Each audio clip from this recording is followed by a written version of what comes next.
Conference of the United Nations on International Organization is now convened. The United States and the Soviet Union are now among the chief artisans of the new international order.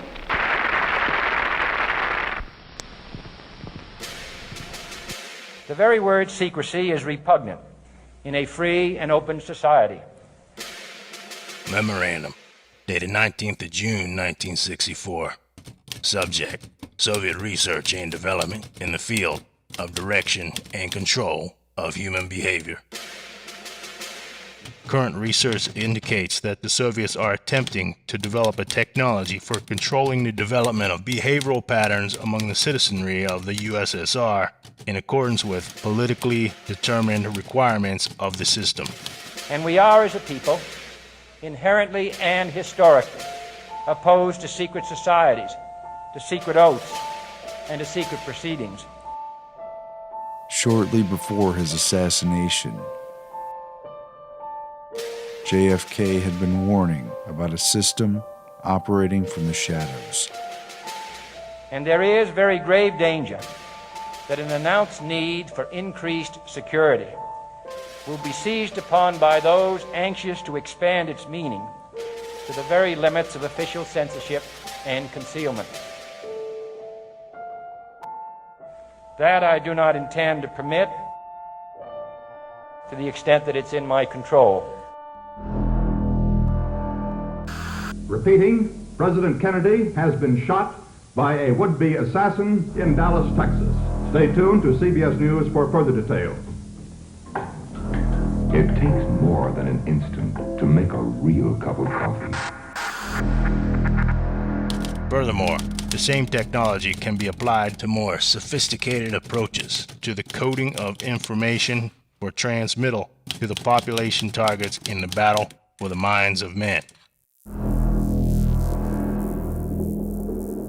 We must guard against the military-industrial complex. Now, in this experiment, this is the apparatus we use. Changes in behavior, changes in mental attitude. The transmitter changes the message into the signal. Did you ever consider what would have happened if any of these substances were given to, say, unwitting people? Research has become central, or by, or at the direction of the federal government.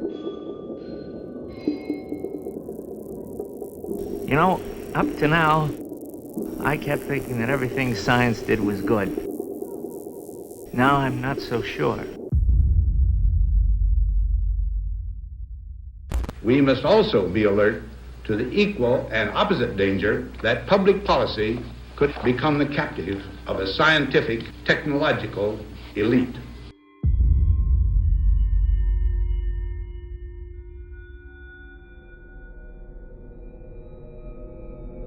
On April 13, 1953, newly appointed CIA Director Allen Dulles signed off on MKUltra, the CIA's top-secret mind control project. 3 days before that, he gave a speech on the battle for men's minds to justify it.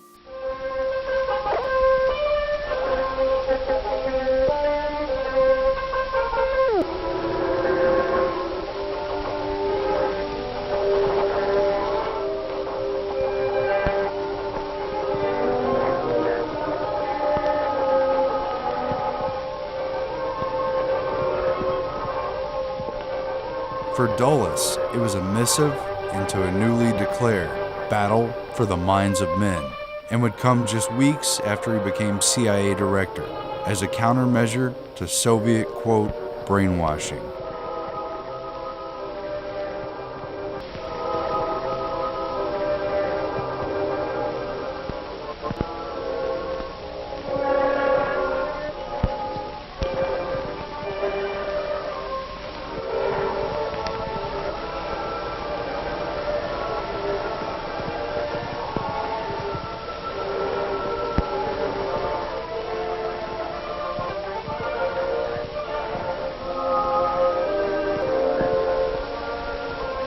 The speech effectively launched MKUltra and gave a plausible reason for the dark and disturbing research.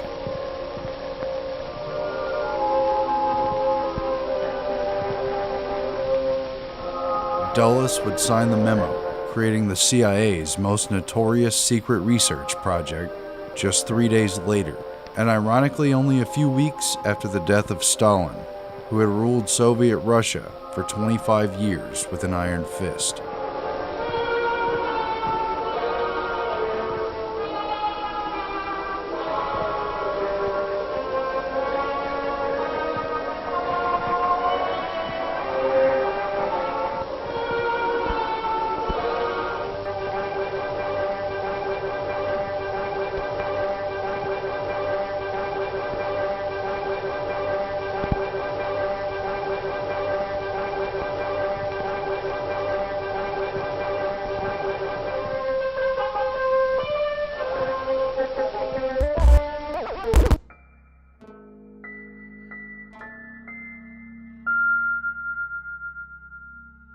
Super-secret Project MK Ultra, as it was called, was carried out by the CIA from 1953 to 1964, and when it finally came to light during the Church Committee congressional investigations in 1975, it proved to be one of the most bizarre episodes in CIA history. It was often dismissed as a half-cocked effort of a paranoid Cold War spy agency. The public wouldn't even learn about the project's existence until the mid-70s. NBC News has new information on mind experiments done 20 years ago without the patient's knowledge, experiments funded by the CIA. A decision was made at the highest levels of the CIA to do testing on unwitting Americans. I hope I have a reasonable moral standard. MK was a cryptogram for the Office of Technical Service under the CIA's Clandestine Science and Technology Division. The huge experimental endeavor would weaponize science and psychology under more than 140 sub-projects.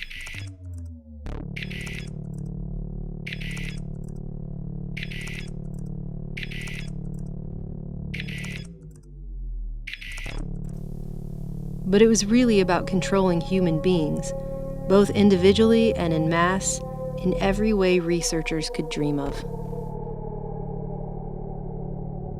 The initiation of MK Ultra would weaponize the techniques explored by big science, which for many decades had been funded and promoted by the Rockefeller, Carnegie, and Ford foundations, while the general public remains largely ignorant of the sinister experiments taking place under taxpayer funding and behind closed doors.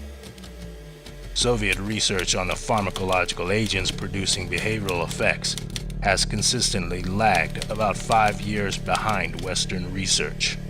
They have been interested in such research, however, and are now pursuing research on such chemicals as LSD-25, amphetamines, tranquilizers, hypnotics, and similar materials. Among other things, investigators found the CIA had been testing the drug LSD on unsuspecting humans. One man given the drug committed suicide. The committee was never... MK Ultra would mostly be remembered for its drug experiments. I'm going to give you this cup that contains lysergic acid 100 microgram. Will you drink it? That's acid.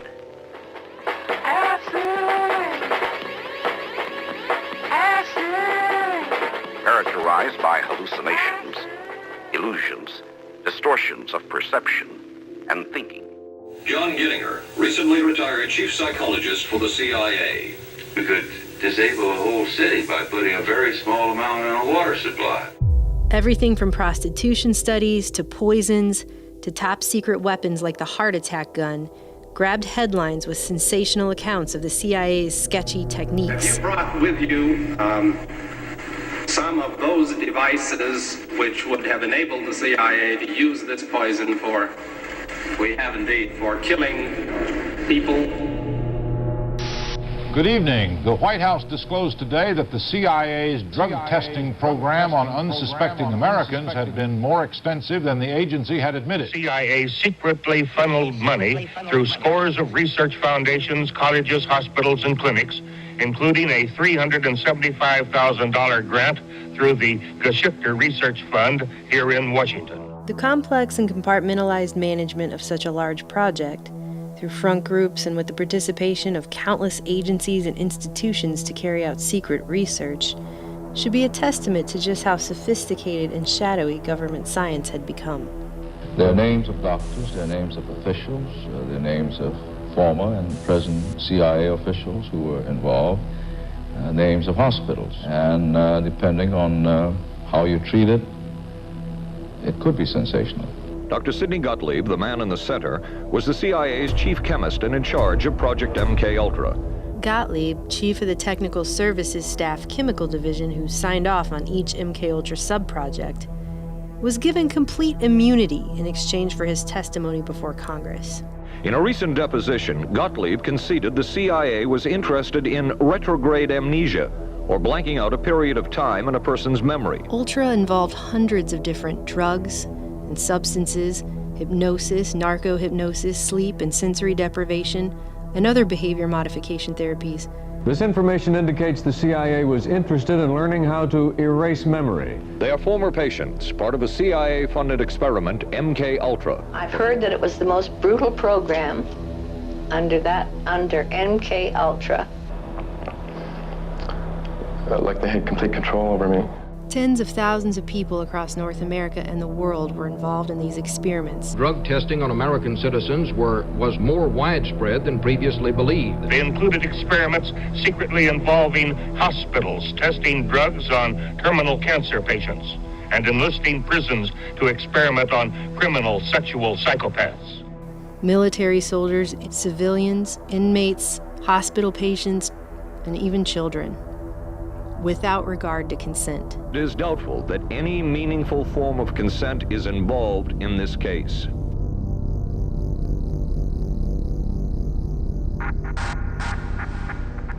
Virtually no aspect of potential control of human beings went untested. The work was done by the late Dr. Ewan Cameron. It involved extensive use of potentially dangerous drugs, excessive electric shock treatment, and endless tape-recorded messages to sleeping patients. Dr. Cameron wanted to erase, rewrite, and program the mind and the person with all new thoughts and behaviors. And he used CIA and Rockefeller Foundation funding to do it. Cameron wrote, "This was the way to make direct, controlled changes in personality." Is that what you were interested in?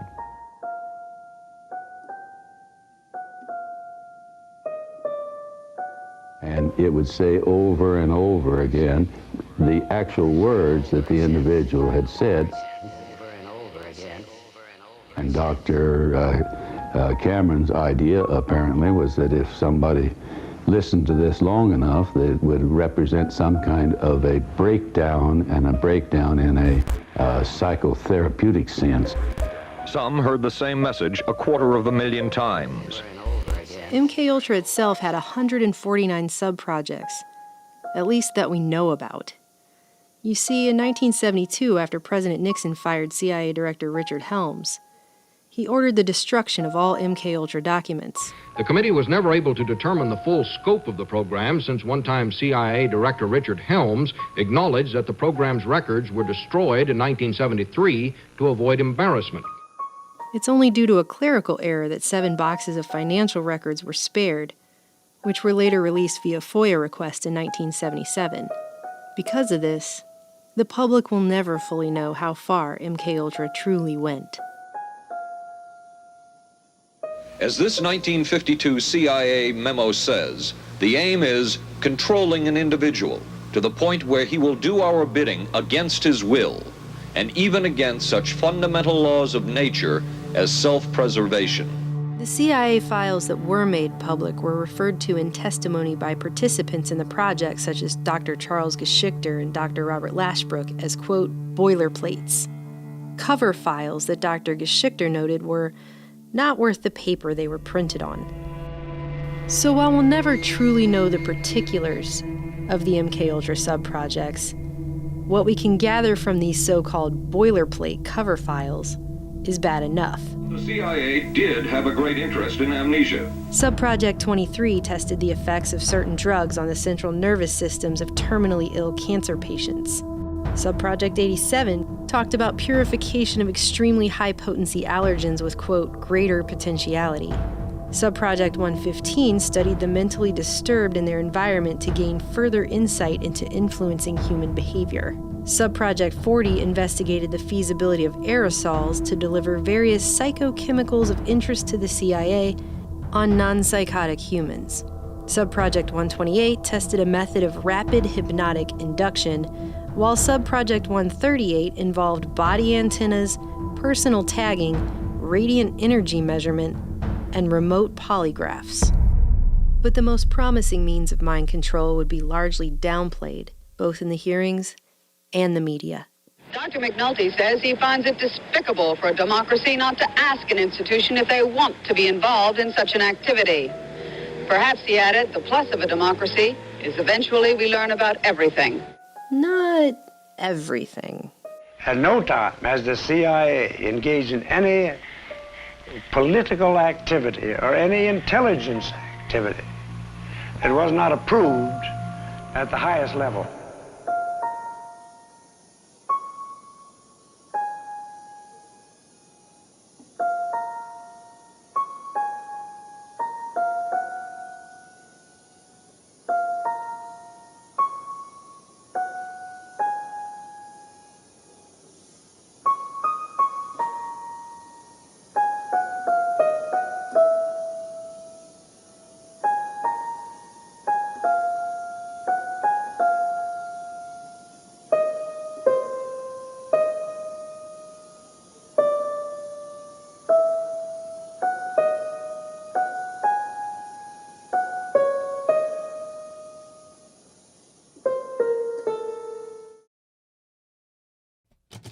There are two major methods of altering or controlling human behavior. The first is psychological, the second, pharmacological. Neither method would be very effective for single individuals on a long-term basis. No trial, no jail time, no explanation beyond the CIA's need to create Manchurian candidates. Raymond. Yes, ma'am. Do you see the Red Queen? Yes, ma'am. Now here's what I want you to do. Key players given immunity, and the main bad guy, Ewan Cameron, vilified in the press. Pretty convenient to scapegoat him since he died a mysterious and untimely death hiking in the Adirondacks in 1967. Even the newspapers couldn't agree on whether it was a heart attack or an accident.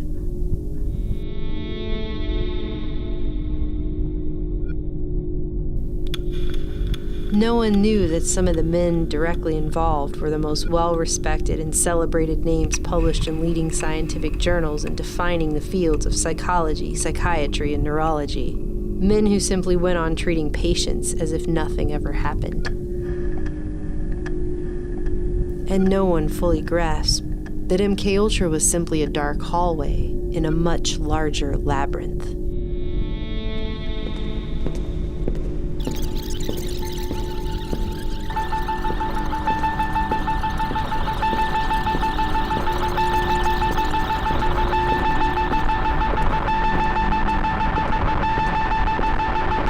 Ewan Cameron didn't work in a vacuum. Alan Dulles and Ewan Cameron were acquaintances who crossed paths in their OSS days as psychology increasingly affected warfare. Cameron was on the medical panel for Nuremberg and assessed Rudolf Hess after he claimed amnesia.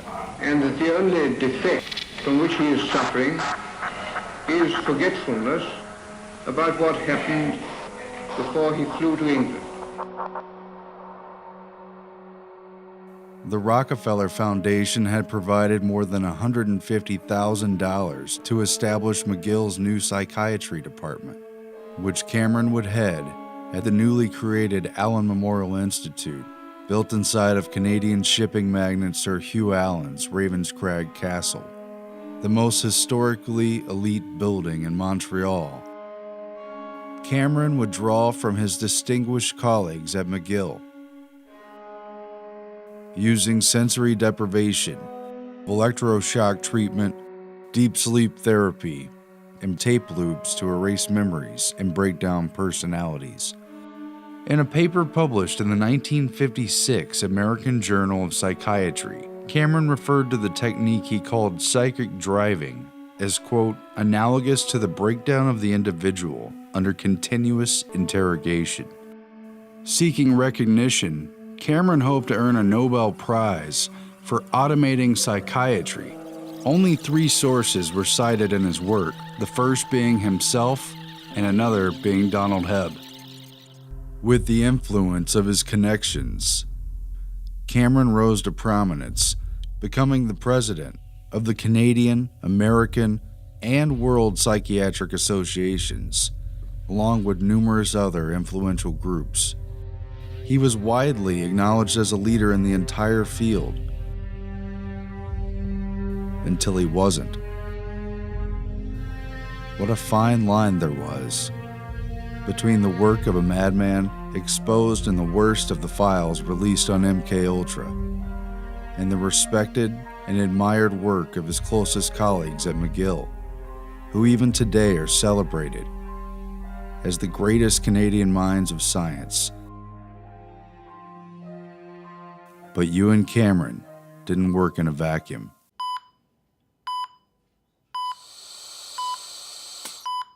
Stimulation at point 2, sensation in thumb and index finger, quivering, tingling. Point 3. I hear voices. It is late at night, around the carnival somewhere. 1934, Montreal, Canada, McGill University. Dr. Wilder Penfield had already mapped out much of the cerebral cortex by placing electrodes on the brains of his epileptic patients. Point 4. Some sort of traveling circus. I just saw lots of big wagons that they used to haul animals in. The Rockefeller Foundation spent more than $1.25 million to create McGill's Montreal Neurological Institute and recruited Penfield to head it after ruling out basing his controversial research in New York. The medical ethics differed slightly in Canada, and reforms of the 1930s emphasized the character and reputation of doctors over any legal burden on their conduct. To satisfy this, Dr. Penfield conducted, quote, treatments of last resort on only the most serious of epileptic patients. During my life as a brain surgeon, it has been necessary to operate on a good many men and women, a good many hundreds, and to expose the brain under local anesthesia with the patient conscious. While simultaneously undergoing a study of the brain to make the price of open brain surgery worth it. If I stimulate again, a little lower down, That pencil-like instrument in his hand is an electrode. Each time he applies it to the patient's brain, a weak electric current stimulates that part of the brain. Point 7. Movement of the tongue. Point 8. Yes, I heard voices down along the river somewhere. A man's voice and a woman's voice calling. Nearly 2 decades earlier, Wilder Penfield had become Sir Sherrington's most distinguished pupil. Penfield trained at Oxford under a Rhodes Scholarship, who were known for recruiting top American students to become elite agents of global influence in their fields. It was Sherrington who introduced Penfield to neurology, and Penfield dedicated all his books to his mentor. Real legacy stuff. Point 11. I think I saw the river. One I was visiting when I was a child. This was experience from his earlier life. It has faded from his recollected memory. He claims in this way that he avoided outright experimentation. These are not experiments. Though few other labels could truthfully be put on his probings. Is it true that one does not feel pain in the brain itself? No, it doesn't hurt to stimulate the brain. ready on. I had a dream I wasn't here. I hear people coming in. I hear music now. An old song I heard on the radio. A funny little piece. These reenactments contained both visual and auditory elements in them. This was an incident of childhood which she could never have recalled without the aid of the stimulating electrode. You'll see how it evokes a body movement or a sensation. Ready? On. Buddy, did you feel anything? Yes, I did. What? I felt that my hand was numb. Electrical stimulation was carried out at 60 cycles, 2 millisecond pulses at 2 volts. Point 27. It is winter, and the wind is blowing outside, and I'm waiting for a train. Now, if I stimulate again, further forward. Ready? On. Kneel. Left hand is shaking. Left wrist is twitching. Left wrist is twitching. He's awake through all this? He's awake through it all. Left wrist is twitching. He can tell the surgeon things that will be helpful to the surgeon in terms of this brain mapping. That's why he's kept awake. That's why he's kept awake. In that process, we have stumbled quite accidentally on the fact that there is recorded in the nerve cells of the human brain a complete record of the stream of consciousness. And Penfield identified their association with areas of the brain for motor movements, for speech, for memory, and other complex brain functions. I seemed to hear little voices then, the voices of people calling from building to building somewhere. I do not know where it is, but it's very familiar. They seem to be run-down buildings. He even found parts of the brain that stimulated auditory and visual hallucinations, and where dreams were stored, or at least stirred from. Dream is starting. There are a lot of people in the living room. One of them is my mother. It is a useful, practical procedure to stimulate the cortex electrically. The electrode recalled the smell of burnt toast in the woman's mind, which had seared into her memory during a key seizure.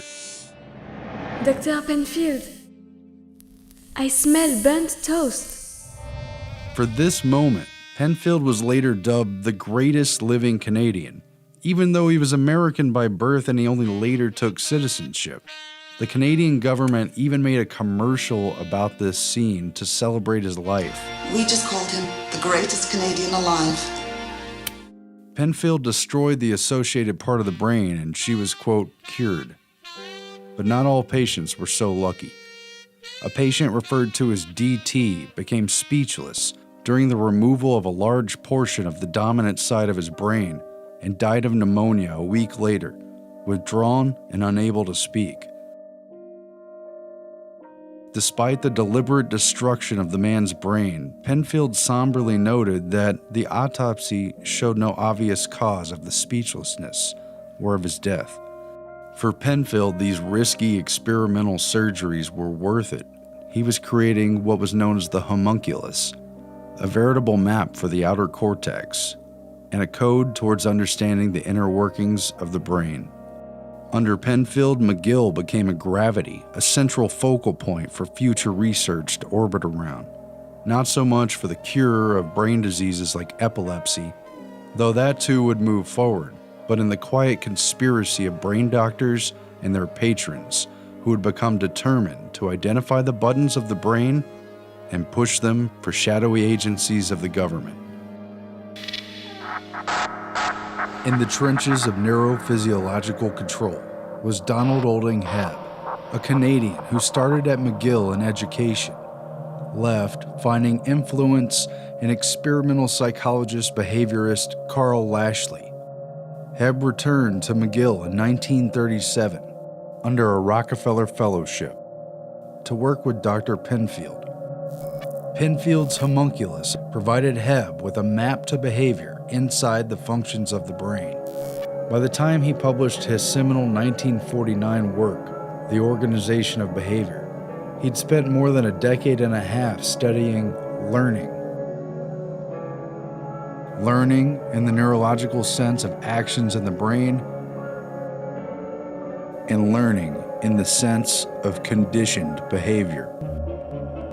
The brain, a pulpy mass of cells and fibers. Bonding, imprinting, and early experiences had a huge influence in the development of personality and could be used to predict future behavior as well. We have to learn through our own past behavior the significance of the impressions our sense organs bring to us. And if it were true in primates and other higher animals, it may also be true in humans.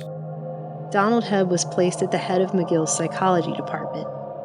The work at McGill provided a new blueprint for conquerors of the mind to follow, and the military and national security agencies wasted no time in seizing upon its dark potential. In June 1951, a clandestine meeting on MKUltra precursor projects Bluebird and Artichoke was convened at the Ritz-Carlton Hotel in Montreal to coordinate what else? Mind control research. Professor Donald Hebb, who had been secretly placed at the head of behavioral research for Canada's Defence Research Board, was a key participant, along with 2 Americans identified in meeting notes simply as CIA. Dr. Hebb provided an approach to the military application of confessions, interrogations, and the use of psychological coercion to change one's beliefs and values that was based around sensory deprivation, the simplest path to intervention in an individual mind. Hebb proposed that, quote, cutting off all sensory stimulation, the individual could be led into a situation whereby ideas, etc. might be implanted, that a mind plucked from reality through shutting off the senses could be easily softened, remolded, or even shattered. The psychological aspects of behavior control would include not only conditioning by repetition and training, but such things as hypnosis, deprivation, isolation, manipulation of guilt feelings, subtle or overt threats, social pressure, and so on.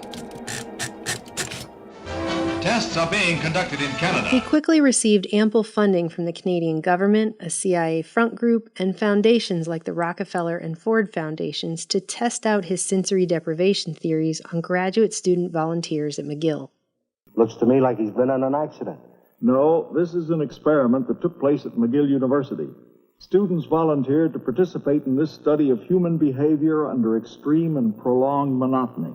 They were isolated and immobilized in a small lit cubicle, their arms placed in large cardboard tubes up to the fingertips, with light diffusing goggles placed over their eyes. The little rooms were soundproof except for constant white noise generated by a small air conditioner. These conditions continued 24 hours a day, even at mealtimes. It didn't take long for the subjects in Hebb's black box to break down. With Hebb writing of one man, the subject's very identity had begun to disintegrate. The extreme sensory deprivation of Hebb's experiment proved blatantly devastating. Few of the volunteers could take it for more than 2 or 3 days. It was impossible for most of these students to take it for more than 24 or 48 hours. At least 4 participants in Hebb's experiment openly referred to it as torture. The monotony from a lack of sensory stimulation amounted to much more than mere boredom. It unveiled a mind that lost complete touch with reality when it fell out of contact with it. The psychologist D.O. Hebb and his associates who conducted these experiments found that deprived of ordinary, everyday sensory experiences, the subjects began to lose touch with reality. Dr. Hebb discovered a clear threshold at which a man's mind, any mind, would break down within a matter of days. Many participants hallucinated within just 48 hours. Those who stuck it out began to see things, hear things. Some felt their heads had become disconnected from their body. Others felt they had 2 bodies. One claimed he saw purposeful squirrels marching with sacks over their shoulders, while another claimed he'd been attacked by pellets fired from a miniature rocket ship. Hebb and his researchers concluded a changing sensory environment seems essential for human beings, noting that without it, a major breakdown in thought processes akin to a psychotic break could be quickly achieved in just a few simple, inexpensive steps. They had also discovered that a total lack of sensory stimuli made a person highly suggestible, with long-lasting effects. Not only were Hebb and his team able to make their subjects believe in ghosts, poltergeists, and outlandish stories after spending time in sensory deprivation isolation. But even weeks later, many of them retain their fear of the paranormal, often in spite of their previous beliefs. The implications for brainwashing, indoctrination, and re-education were staggering. Although the Canadian government and intelligence agencies had classified Hebb's work, it leaked out through stories from the volunteers, raising questions in Congress in the mid-50s. National Institutes of Health Director Robert Felix testified at a hearing that if you deprive someone of their senses for long enough, they will become totally disoriented in time and space and in their entire thought process. Without external stimuli, one is left in a closed circuit. Thoughts will go round and round and round in an endless loop. When the information is fed back in, and it's the only information available, what else could be the result? But that even nonsense would be a logical conclusion. When isolation is used as a weapon, Dr. Felix made clear,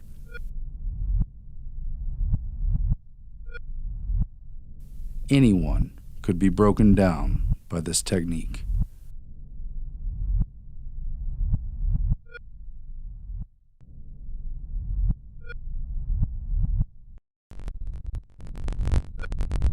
In the coming years, Hebb and Pinfield were surrounded by MKUltra research at the epicenter of McGill neuroscience.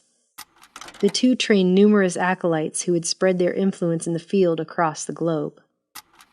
One of them was Dr. Maitland Baldwin, a protege of Hebb and Pinfield's who also studied removal of the brain at McGill. Baldwin was known for his bizarre monkey experimentation, which involved giving LSD to monkeys after surgically removing portions of their brains.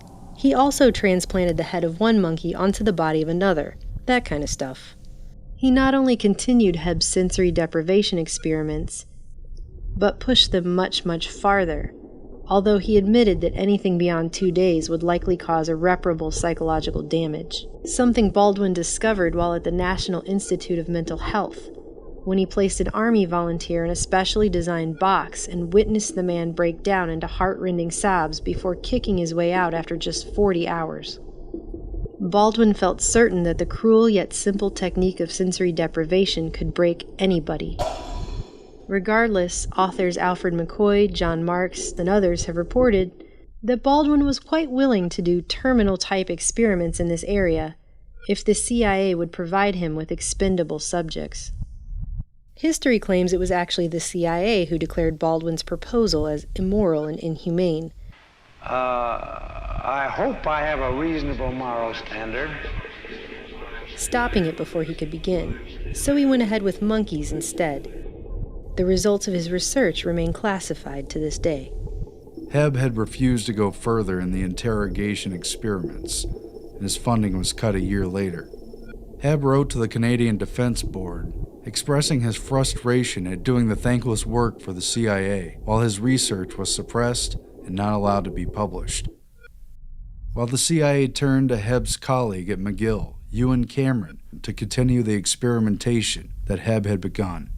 Author Alfred McCoy claims that a lawsuit forced the Canadian government to admit Hebb's close ties with the CIA, including a 1963 briefing that coincided with the release of the agency's Kubark Manual, the counterintelligence interrogation and psychological torture manual based largely on Hebb's findings, in addition to granting Hebb a special CIA security clearance in 1964. Ultimately, Hebb, a respected university figure, was willing to go only so far with his debilitating research.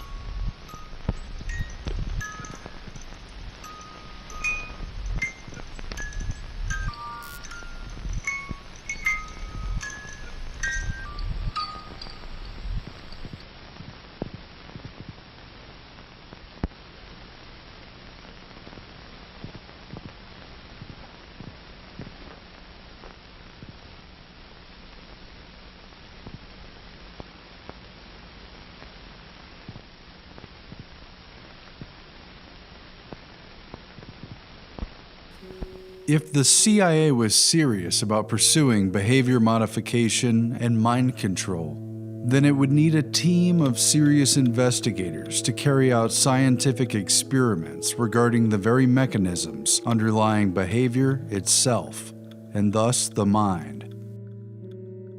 And the essential question, is man programmable like a machine? Like a machine? Like a machine? In watching an electronic data processing system in operation, you are struck by how few people are involved. This impression is misleading.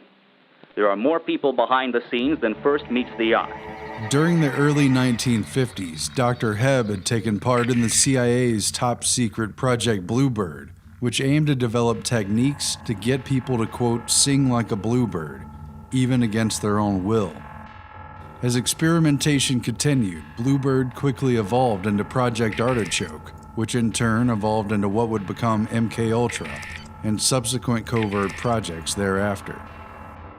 But covert, organized scientific research had already begun years earlier, under the auspices of government committees and private foundations leading up to World War II. Early on, a number of social scientists, psychiatrists, and psychologists were tapped for the Presidential Advisory Committee for National Morale in order to advise the government and military on psychological warfare in anticipation of America's entrance into the war. The Morale Committee conducted in-depth research, much of it classified, into psychological operations and countering enemy propaganda, while ensuring the American public's support for the war through domestic propaganda. The committee also proposed secret research into methods of enhanced interrogation that could be used to make people talk against their will. Channeled through the Office of the Coordinator of Information is what came to be known as the TD, or Truth Drug Project.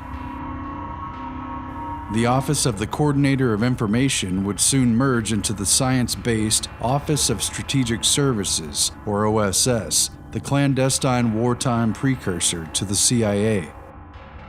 These early truth drug experiments would be carried out in secret, but apparently with little success, under the cover that the OSS was attempting to find a cure for shell shock.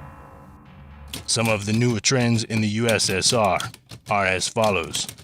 A. The adoption of a multidisciplinary approach, integrating biological, social, and physical mathematical research in attempts to better understand and eventually to control human behavior in a manner consonant with national plans.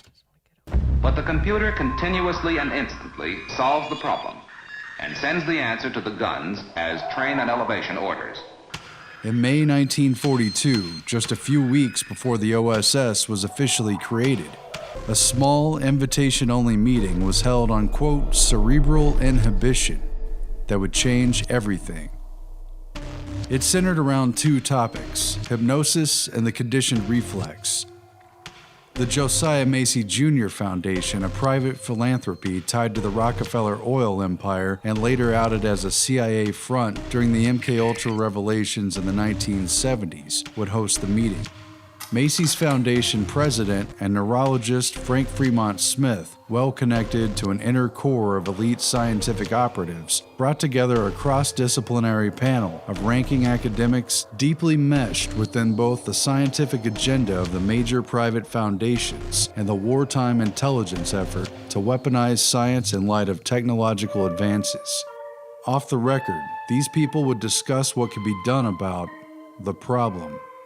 Chairman Warren S. McCullough, a neurophysiologist at the University of Illinois' Neuropsychiatric Institute, who fancied himself an investigative philosopher of the nervous system in relation to human consciousness. Special stress is laid on a competent neurological examination. His cybernetic quest to understand the brain-mind problem would come to be known as second-order cybernetics. Anthropologist Margaret Mead and her husband, social scientist Gregory Bateson, members of the Morale Committee, who would quickly become OSS agents, using foundation and military grants to study cultures at a distance, break down psychology of groups, and design black propaganda. And their upstairs neighbor, Macy's Vice President Lawrence K. Frank, who directed the Rockefeller Foundation Child Development Program and influenced behaviorist changes in public schools that would lead to the federal Head Start program. Physiologist Arturo Rosenbluth of Mexico City, who studied homeostasis and biological organisms under frequent Macy's Foundation collaborator Walter Buchanan. Rosenbluth's work with math prodigy Norbert Wiener was now on the verge of a breakthrough that would alter our society forever. And psychoanalyst Lawrence Kuby, another member of the Morale Committee who would carry out unethical truth drug research for the OSS alongside future MKUltra contractor George Hunter White. This man worked on some of these programs. He would write of his work, "It was fun, fun, fun." Kuby would later reflect on his experiments on prisoners with White, writing, "I look back fondly on those days. What great fun we had." Trained in psychiatry and later as an experimental neuropathologist at the elite Rockefeller Institute for Medical Research, Kuby studied under Penfield's mentor, Sir Sherrington at Oxford, where he developed a significant theory that neuroses escalate due to excitation waves that build up tension by cycling through closed loops in the nervous system. The leading topic at the 1942 Macy's conference was the covert use of hypnosis, presented by FBI asset Milton H. Erickson, a pioneer of implanted hypnotic suggestion, who would later contract with both the OSS and CIA. I understand you've never been hypnotized. No. Close your eyes. Take a deep breath. Let it seem to you as if many minutes have passed. And you're beginning to learn to go into a trance. That's right. That's right. I want you to go deeper and deeper into the trance. Though there are no published records from this meeting, psychologist Lawrence Kuby, a key member of the Macy's conference, wrote about their work together in his 1939 paper on experimental neurosis in man, where he explains how Erickson is able to implant false memories and hypnotic commands into subjects who later display the fearful symptoms of neurosis. Kuby describes how, quote, psychotic emotional storms could be triggered on command by hypnotic cues. And you do not know the answer to that question consciously. And an OSS plot to send coded messages through hypnotized couriers. You can ask a subject to develop an amnesia for certain experiences, or certain classes of experiences, for certain attitudes, for certain learnings. Because in the hypnotic trance, then you need merely to direct the ideas to which the subject is to respond.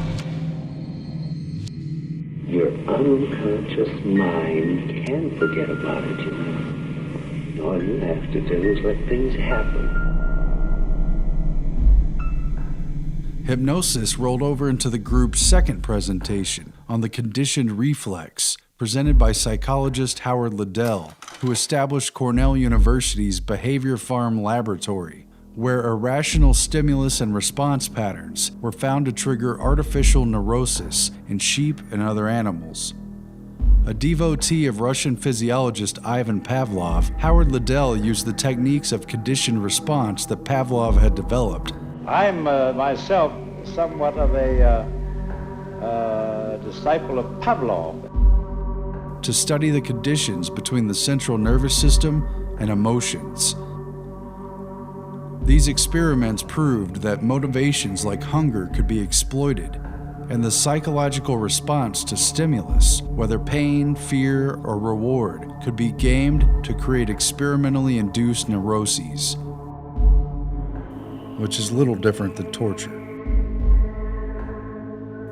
Like other Macy's attendees, Liddell had been recruited by the National Research Council, which had, with Macy's Foundation funding, formed a number of emergency committees, including a division of anthropology and psychology. It was in this spirit of marrying science and research to efforts in espionage that the meeting commenced. entangled in the secrecy and urgency of the war. If you are working in a defense-related area, your plant must be a strong island of vigilance amid the potential security threats on every spot in our nation's defense against the spy. But the most important conversation happened in the lunchroom when Arturo Rosenbluth told the other attendees about his work with math genius Norbert Wiener on so-called teleology and goal-seeking devices. As it turned out, the behavior of organisms and machines could be neatly and simply modeled around the feedback loop. Margaret Mead was so riveted that she chipped a tooth, though she didn't realize it until later. She said, recalling the meeting, it was 1942. When you really had the design of what needed to be done. Its members dispersed to tend to their roles of wartime scientific research, but the Macy's group would not end there. 10 more Macy's conferences were planned on what the group informally called the Man-Machine Project, a new science of control based largely on Norbert Wiener's work. During the First World War, Norbert Wiener studied artillery fire as a soldier and math expert with what was then primitive equipment. 1 to 4 bursts move along the course of your plane, keeping pace with you as the fire-controlled instruments supply predicted firing data constantly. The target sighted, direction, angular height, and altitude readings are taken at several points along its course. By World War II, Norbert Wiener had automated anti-aircraft artillery fire, along with his partner, electrical engineer Julian Bigelow. The anti-aircraft gunner cannot rely on dead reckoning. His leading must be a careful mathematical calculation. It was one of the outstanding achievements of the war, improving accuracy to a science. Whether tracked by optical sight or by radar, the information is fed by electric cable to a director. And we now have the basic elements of a differential. This mechanical quiz kid digests the data and automatically computes the right lead. The other 2 parts then are inputs. The sum is 6 inches. It used automatic tracking systems that would make decisions or adjustments based on the feedback of changes in course, speed, or wind. So they will fire not at where the target is now, but at where it will be. It was all negative feedback, really. The calculus of the space of what hadn't quite happened yet, like a duck hunter. Wiener's goal-seeking machines would lead the target and time the intersection of the bird and the shot. The potential maneuvers are weighed and considered, then done or not done, like an arm extended to reach for a glass, moving exactly the distance needed in order to grasp it. Intricate activity in the nervous system carries out muscle contractions or muscle inhibitions countless times over, keeping the body on track to grab the water that the mind wants to drink. What if the brain worked like a computer? If so, could it be decoded and reprogrammed? You could see from this that if you knew when to make changes and what changes to make, you could continuously defeat the predictions.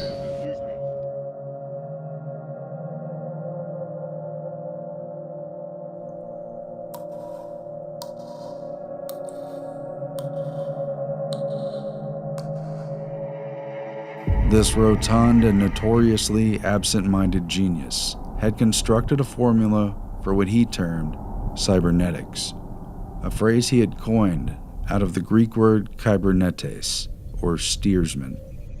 His 1948 book, underwritten by the Rockefeller Foundation and written primarily for trained scientists, summed up cybernetics as control and communication in the animal and the machine. Its popularity triggered the 1950 follow-up, The Human Use of Human Beings, Cybernetics and Society, dropping the heavy math that outlined a whole new era. Our first assignment was communication, maintaining the nerve system of the arsenal of democracy. Communication. It was during these interwar years and at a confidential meeting in Princeton that Warren McCullough in his words, began conspiring with Rosenbluth and Fremont Smith on the interdisciplinary meetings to follow. By the time the Macy's Conference reformed in March of 1946, they knew, in principle at least, that the brain and the computer had a common link in their operating systems. Both work through inputs and outputs, so interface should theoretically be possible. Now, technology from the war had provided a unique opportunity for researching these questions in practical terms.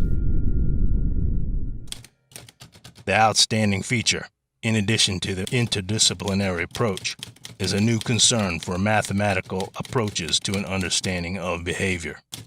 Particularly notable are attempts to use modern information theory, automata theory, and feedback concepts in interpreting the mechanisms by which the second signal system, i.e. speech and associated phenomena, affect human behavior. The first official Macy's Cybernetics conference was held in March 1946, just a few months before the passage of the National Mental Health Act, which gave the federal government a new mandate, not just to treat, but prevent mental illness, establishing the National Institute of Mental Health. Known during the first 6 meetings by the longer title, Circular Causal and Feedback Mechanisms in Biological and Social Systems, these cybernetic conferences combine the innovators of the physical and biological sciences with those of the psychological and social sciences to tackle the, quote, comprehensive study of man. Thus, the core Macy's group expanded to include Norbert Wiener, an MIT mathematics professor and child prodigy who earned his PhD from Harvard at age 17 and studied under mathematician and political philosopher Lord Bertrand Russell, author of the seminal book establishing the modern rules of logic. John von Neumann, the Hungarian émigré and member of the Manhattan Project, who had become a pioneer of the digital computer, The electronic computer. and who used game theory to analyze Cold War strategic thinking. MIT mathematician Walter Pitts, Mathematics has been called the one universal language of mankind. who was self-taught in logic and co-authored several key papers on brain modeling with Warren McCullough. Raphael Lorente Deneau of the Rockefeller Institute of Medical Research, who had obsessively chronicled the action potentials of neurons and noted their compatibility with electronic and digital systems. German émigré and Gestalt psychologist Heinrich Kluwer, who studied visual perception, hallucinations, and mescaline as an experimental physiological psychologist, and was best known for Kluver-Bucy syndrome, a cognitive impairment triggered by surgically created brain lesions. German refugee and Gestalt psychologist Kurt Lewin, an OSS agent and director of MIT's Center for Group Dynamics, who was closely associated with the Frankfurt School and Tavistock Institute. Editor of the Macy's Conferences, second-order cybernetician Heinz von Forester ran the Pentagon-funded Biological Computer Laboratory at the University of Illinois. Born in Vienna and part of the infamous Vienna Circle, von Forester studied physics and conducted radar experiments for the Nazis and subsequently the Allied occupation. McCullough arranged for his academic position, permanent stay, and invitation to the Macy's Conference in 1949 after reading his work on the molecular basis of memory as a function of quantum mechanics. Along with these key participants were about a dozen other core members, as well as a handful of invited guests drawn from key positions of expertise. Macy's guests included OSS and CIA asset psychiatrist Harold Abramson, who worked on top-secret chemical warfare projects at Fort Detrick, some of which were co-sponsored by the Macy's Foundation itself, and who would run multiple MKUltra projects involving LSD experimentation. Dr. Abramson is also known for introducing LSD to many of the Macy's conference attendees, including Macy's president Frank Fremont Smith and Gregory Bateson. That's acid. The attendees gathered together for 2 days at the Beekman Hotel, today a white-glove luxury condominium on the Upper East Side of Manhattan. The posh neighborhood may have seemed like an unlikely location, but not only was it next door to the Macy's Foundation, it was also just a few blocks away from the Council on Foreign Relations, which Allen Dulles had led for decades, and from the Rockefeller Institute for Medical Research and Cornell Medical College, where Project MKUltra research funds were channeled into the Human Ecology Fund. Rather than be based out of Washington, D.C., the wartime OSS operated out of its headquarters in room 3603 of Rockefeller Center, working side by side with Britain's MI6 and in the same building as the Rockefeller Foundation. This machine has stored program, and that is the thing which makes the computer revolution possible. John von Neumann took the stage to update everyone on the progress of the digital computer during the war. The immense strides in computer technology that were spurred by von Neumann's work. It was now ready for the next stage of exploitation. The system calls for the key to be either up or down. The code calls for a dot or a dash. Norbert Wiener's cybernetic concept held the key as to what they should do with the digital computers they had developed. The method and the signal are such that they must be fed to the transmitter in a series of positive decisions. It fused together the working principles of the biological organism, looping systems that maintained equilibrium. Its maintenance is automatic and seeks to balance any disturbances. Wiener, Rosenbluth, and Bigelow presented the ideas of their paper, Behaviour, Teleology, and Purpose. It was written in 1943, but couldn't be published until 1947 due to secrecy. They had a universal mechanism to create goal-seeking behavior that made machines and even people basically programmable. On the influence of a feedback system, Wiener stated, "The existing natural reflexes are essentially part of the same mechanism that can inform all purposeful activity in automata. One need merely supply a circuit with receptors and effectors. Then they become goal-seeking devices." Conference Chairman Warren McCullough had taken things a step further, showing how the operation of the human brain can be represented by on and off electric switching devices.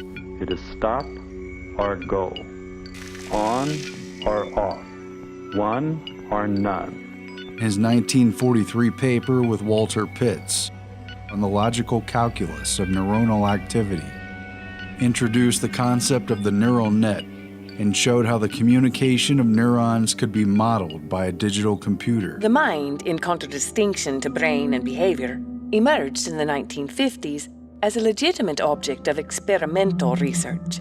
The neural nets project of McCullough and Pitts spearheaded this cognitivist turn in the 1940s. Science of mind thus became a science of signals based on binary logic. Neural nets bridge the gulf between body and mind, matter and form. The comparisons between the central nervous system as an electronic machine and the digital computer as an artificial brain boiled down to questions of logic, mathematics, and the very nature of reality itself. Very simply, in the first place, I wanted to find out what was going in the brain. For McCullough, it was always an esoteric quest to find the nature of reality in quantifiable and technical terms. Head of the Department of Cybernetics at MIT, psychologist, psychiatrist, neurophysiologist, engineer, mathematician, American, a confirmed eccentric, a genuine Renaissance man. The first answers to his questions came during the tail end of World War I. Yale's wartime ROTC training instructor in chemical warfare was none other than Professor Bertram Borden Boltwood, head of the chemistry department and an expert in chemical warfare. Boltwood, who'd come from a wealthy family of skull and bones initiates, was on the front lines of discovering the inner world of the atom, and the first to discover evidence of radioactive decay of uranium and lead. A chosen initiate, Professor Boltwood invited young McCullough to his home to discuss the hidden history of science from its mysterious beginnings. It was just before the Great War ended that he invited me to his home for an uninterrupted talk. He complained to me of his increasing forgetfulness and asked me to spend one evening, 5 p.m. to 5 a.m., with him to illuminate the larger picture. He grabbed me by the hands and intently revealed to me the hidden history of science from its mysterious beginnings. Knowledge was passed down through the centuries and closely guarded by the initiates. Between ancient Egypt, Mesopotamia, the Phoenicians, Babylonia, and beyond. All shared the mysterious keys to governing early civilizations. Cybernetic at heart, these inherited secrets fueled the minds of the ancient philosophers and mathematicians. Thereafter, priest classes, secret societies, and elite organizations of learned men. After summing up this history of scientific progress, he paused. The room went silent. And he said, if you want to get behind the fake explanation of how our world comes to be as it is, then you must find the facts for yourself and accept nothing in addition but logic and mathematics. In an interview years later with counterculture icon Stuart Brand, Margaret Mead and Gregory Bateson admitted that McCullough constructed the meetings around a, quote, grand design, shaping who would speak and in what order over a 5-year period. When Brand asked Bateson what McCullough's grand strategy was, Bateson simply replied, "Who knows?" What was the common code between the communication of the nervous system and the computer's binary processing language? They wanted to show the effect of the physical world on the mind in statistical terms with data. Input, output. Eventually, all the entities will sync to the dominant, whichever is making the most accurate and reliable long-term decisions, whoever is setting the pace and the trends, which could carry out any number of simultaneous calculations and feed back into the mental loop.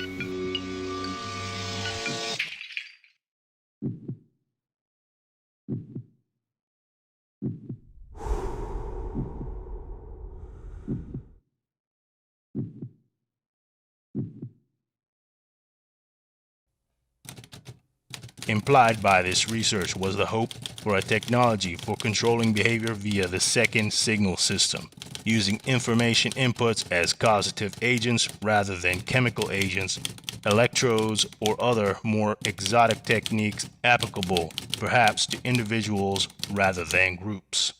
See, this new trend, observed in the early post-Stalin period, continues. By 1960, the word cybernetics was used by the Soviets to designate this new trend. This new science is considered by some as the key to understanding the human brain and the product of its functioning, psychic activity and personality, to the development of means for controlling it, and to ways for molding the character of the new communist man. The airborne computer is no longer a theory, nor an experiment. It's a fact. Tested, functioning, practical, and restricted. It has gone into production under the label brain. Macy's was meshing the power of language, communication, and the symbolic exchange of information with the biological modes of control, sowing seeds in 1,000 directions. A psychologist was involved in this experiment, along with a biophysicist and a physiologist. This was the birth of personal computers, robotics, satellites, and artificial intelligence. From the very beginning, models created in the digital computer of the brain were also inversely symbolic of the mechanization of the mind, which might one day be conquered one neuron at a time. As he finds the correct path, he registers the information in his memory. Theseus is an electrically controlled mouse.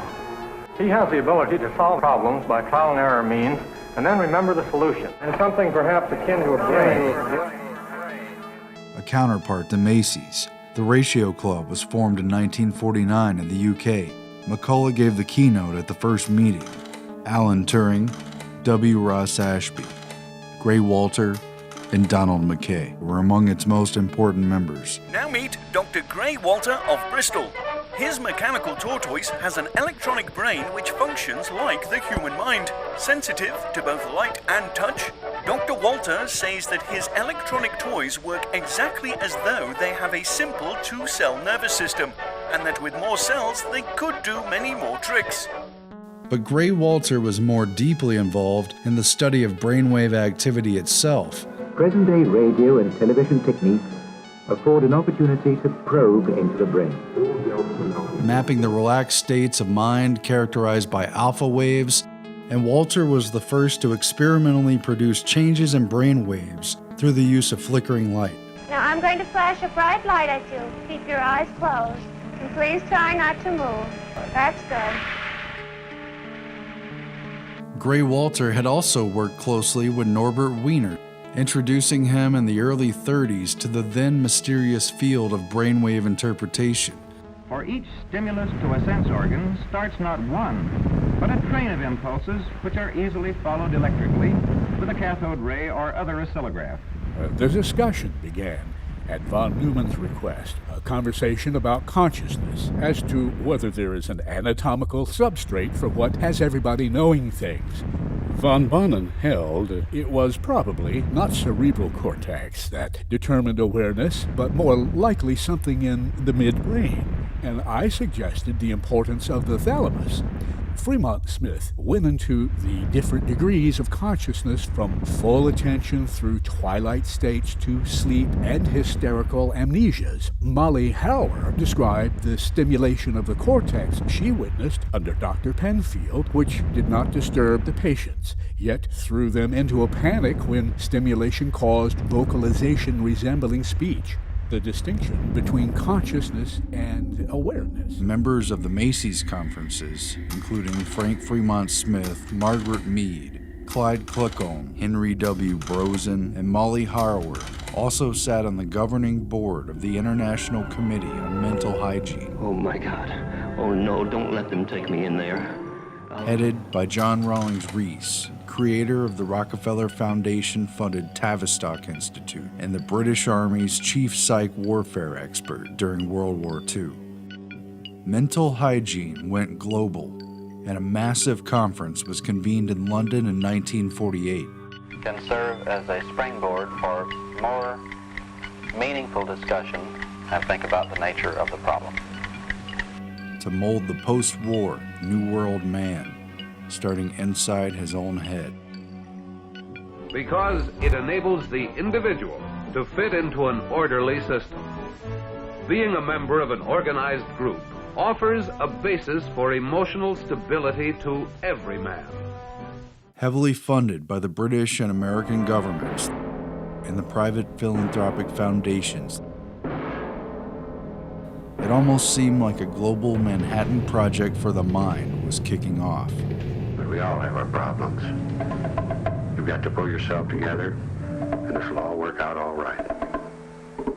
It culminated in a report authored by the Cybernetics conference members, Lawrence Frank and Margaret Mead, and was titled Mental Health and World Citizenship, which focused on the modifiability of man and all of his social institutions. They come from all sorts of homes, these patients, all kinds of backgrounds. But somewhere along the line, life became too much for them. Political, economic, legal, and religious. His family, his school, and his workplace. How wrong I was. Or no, not wrong, sick. And now that I'm well again, I can't help feeling just a little sad, the way you always do. In order to influence and change the world's behavior, one human being at a time. It stated, quote, "The sciences of man offer the hope of a new approach to the problem of war and a world community, and it is the ultimate goal of mental health to help men to live with their fellows in one world, so that men can live together in peace with each other." Reinforced shock treatment, help Fred to draw away from his feelings of antagonism and suspicion and move closer to reality. Because of this, they determined, quote, the goal of mental health has been enlarged from a concern about the development of healthy personalities to the larger task of creating a healthy society.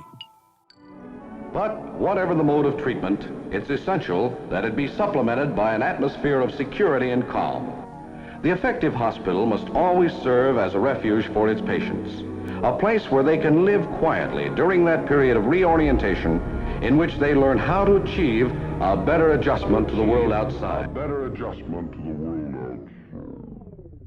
Out of the conference, a supposedly scientific World Federation of Mental Health was established. John Rawlings Rees left the Tavistock Institute to become its first president, a seat that both Fremont Smith and Mead would later fill as well. The group's motto, borrowed from the UNESCO Constitution, was, quote, since wars begin in the minds of men, it is in the minds of men that the defenses of peace must be constructed. The problem became one of communication between man and machine, between machine and machine, between machine and man. There was a large military presence at the Macy's cybernetic meetings. Perhaps not surprising given how many contracts its core members had with Naval, Air Force, and Army research, all of which were later exposed as routine fronts for CIA endeavors. These meetings bring together field representatives, simulation data people with their background of environmental information, and military personnel, the ultimate users of the programs. The Office of Naval Research had its own branch for investigating physiological psychology, basically another name for cybernetics. Man, which we have put in between two already known machines. Man is a predictor and says, I shall continue to do whatever my last solution predicted will be right, so long as no detectable difference arises. I'm very curious to know just how far we can push this human operator. Would you please describe? In which part of the brain should they screw the spark plug? So we have the human operator surrounded on both sides by very precisely known mechanisms, and the question comes up, what kind of a machine have we placed in the middle? What kind of a machine is man? The needs that power the human machine, that influence human behavior. Let's take a man. Any man. Man, the maker. Tools would give him control over his own world, organization, and extension, using strategy for dominance and survival. You see, in the chain, the end man sends a message and then he has nothing else to do. He merely waits for the answer to come back. Man splits into groups, tribes, cults of information, and behavior propagated through rituals. The number of messages sent, of course, correlates highly with where you are in the group. Clusters of knowledge, careful note of mysteries and breakthroughs, spilling forth in useful language, not open source, but guarded secrets of power. If we play this game on paper, we get almost exactly the operation one gets with an actual group. The modification of the synapse. Neurons that fire together, wire together. Hebb proved that. I would like to follow that remark. When we were talking this morning, von Neumann was saying that the brain could not be an analog calculating machine, but must be a digital one. A machine with an analogic part and a digital part. So the analog part is able to create analogies that mirror observed actions in human beings with whom we communicate. Such a device may also use data from previous experience to predict the future. A tapestry woven from the memories of past sensations. What are you? I can't tell where this is going. Depends on where you walk. Curiouser and curiouser. What kind of place is this? What I see when I look at you is, in fact, my image of you. Or you see your image of me. The how of using our senses is a deeply concealed body of knowledge. Very few people seem to realize the enormous theoretical power of this distinction between what I see and what is actually out there. Most assume that they see what they look at, but the map is not the territory. What gets from the territory to the map, i.e. from the outside world to the brain, is news of difference, motion for instance. If there is no difference in the territory, there's nothing to say on the map. After creating his neural nets model with pits, the McCullough's MIT team would write what the frog's eye tells the brain: perception. Our brains translated and converted analog symbols embedded in our sense receptors into digital data in our brain. It isn't reality that we see, but rods and cones interpreting the shapes and shadows and colors of the real world. For frogs, it meant an eye trained to see primarily flies and bugs, a worldview that was easily tricked and fooled by forms and puppets and other forgeries. Human senses were tricked by many things in the labs, along with practically every other animal species that had been tested. Why do the two heads seem to change size? Answer: the windows are distorted. Plato's famous allegory of the cave. Reality is nothing more than shadow puppets projected on the cave walls. It goes all the way around. It's an optical illusion. But even though you tell me, my eyes still won't believe it. When you run circles around the military's technologically driven future, the nerves of the Army and Navy and Air Force, the communication networks of signals and intercepts of planes, tanks, boats, missiles, and torpedoes, when you run circles around the whole of human society and its various cycles of influence and modification, and when you run circles around the individual, circles around the problem of the machine and man himself. And once you go around and around the problem of feedback and the cycles of behavior, the responses of Pavlovian conditioning, perception, and reality, in the end, the whole of man can be controlled through his dependence on his environment.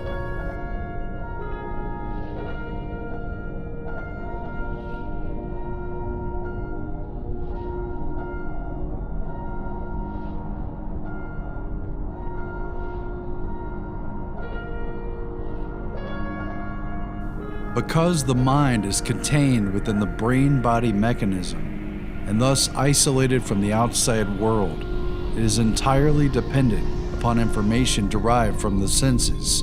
In other words, the mind is already contained within a natural matrix.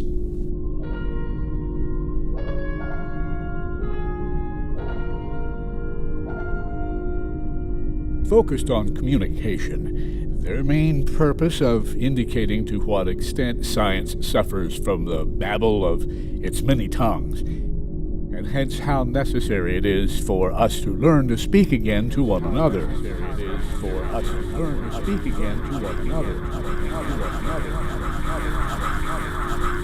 The transmitter previously feedback systems must operate message, channel, see its function, see on-off knowledge of electrical impulse transmitted constant feedback information back into the message and delivered to the destination. Many of the Cybernetics members were now talking literally about constructing an artificial matrix. A matrix is supposed to give birth, not receive. And yet what I want to talk about is very definitely the birth of a matrix.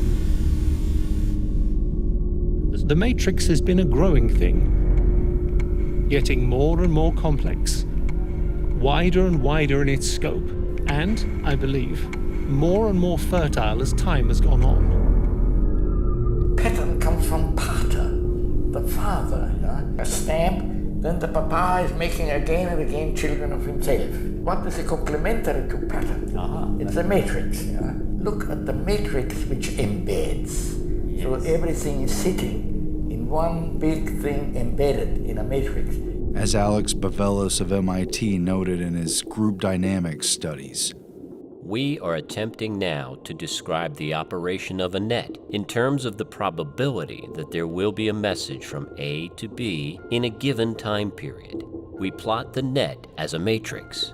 We put ones where there is a link, and zeros where there is no direct link.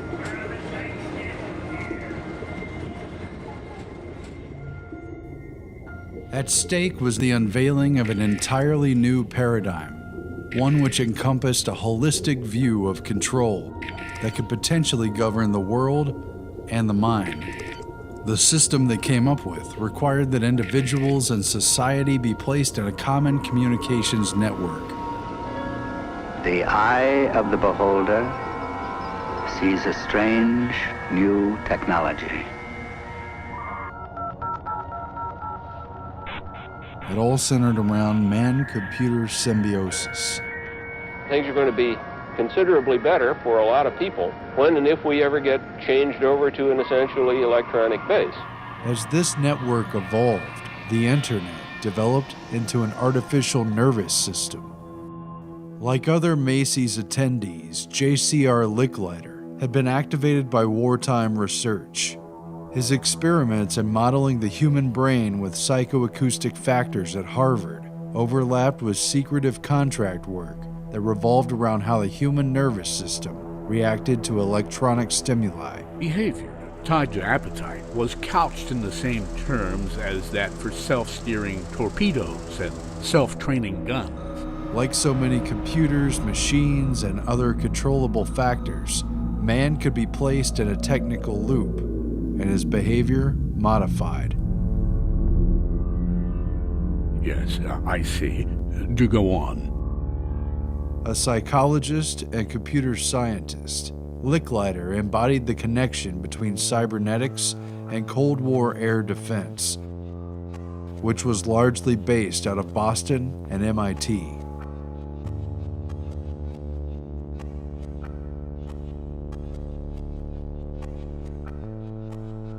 His presence at the 1950 Macy's Cybernetic meeting coincided with his move to MIT and the start of a pivotal but shadowy role in creating the militarized MIT Lincoln Laboratory, the SAGE radar network, and the DEW line, or Distant Early Warning Missile Defense System.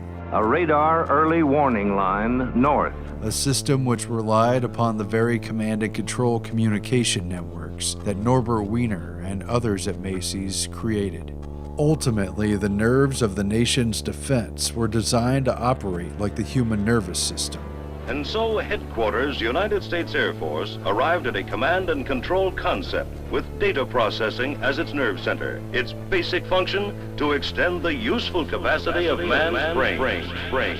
Switch to digital communication technology, aided and abetted by satellite. The melding of computers and communication. A fact which influenced Licklider's vision for a networked and interconnected society. And then to interconnect each of the computers to each other to form a fully connected network. That would eventually culminate in the DARPA-created ARPANET, the forerunner to the modern internet. Research now going on will someday permit a network user to log in. Will someday permit a network user to log in. Will someday permit a network user to log in. Will someday permit a network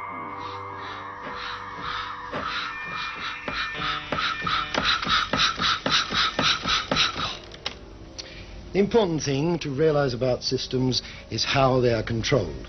And we must get rid of any notion straight away that control is something imposed on the system from outside. It has to be built into it. Let's see how the mechanism works.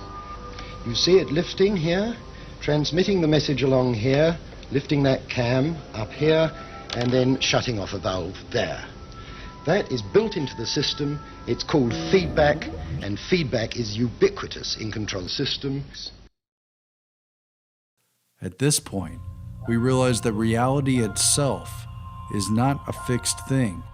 As our nervous systems interpret the symbols and signals of familiar patterns and changes, continuously revising our image of the world. Thus, an artificial matrix is inherent, indeed unavoidable. These systems which are minds are circuits of cause and effect. They are cybernetic systems. For me, the system is man and environment. Man sought to control his own kind by way of understanding what governed his actions starting with the neuron, base unit of mind-body communication. What is cybernetics? A railway train needs no steering gear. The forces required to correct for the buffetings of wind and way are supplied automatically by sideways reaction of the rails against the wheel flanges. A ship, lacking such implicit means of guidance, requires a helm, normally controlled by a helmsman. The Latin for helmsman is jubinator. The Greek, kybernetes. From the first comes our word cybernetics, la cybernetique, to denote the science of government. In the end, cybernetic modification of the human being makes information and its communication the key to control, making reality itself malleable, and our interaction with the technology at hand has created its own feedback derived from our interpreted reality.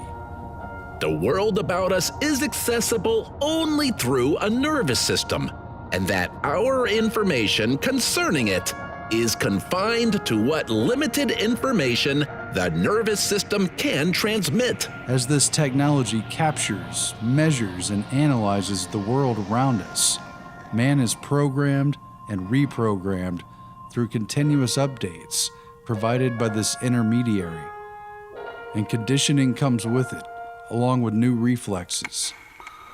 And, specifically, it is a recursive epistemology, and based upon recursiveness of cycles, returning all the time to bite their own beginnings. Cybernetics programmed in this same base human language, self-reflexive cycles, feedback and adaptation. Our very essence is conflicted with the environment and yet dependent upon interacting within it. Yet the old worm Ouroboros is an odd worm, who conceals not only his recursive nature, but also the implications of recursiveness. The Ouroboros ist das perfekte Symbol für Kybernetik. Ultimately, the underlying natural matrix is supplanted by an artificial one, born with the collective consciousness of mankind's total intent, goals, and purpose. Ultimately, they found that programming was easy enough anyway. The science of cybernetics would reveal to the CIA, or any serious agency making inquiries, that although the mind itself could not be directly controlled, it was in essence malleable due to its reliance upon physical sense data and man's unique ability to comprehend language and to talk. Behavior, then, modified by continuous feedback, was inherent in communication itself. The ultimate question was, who or what would control the signal? Reports from the first 5 of the 10 Macy's Cybernetics conferences were never publicly released.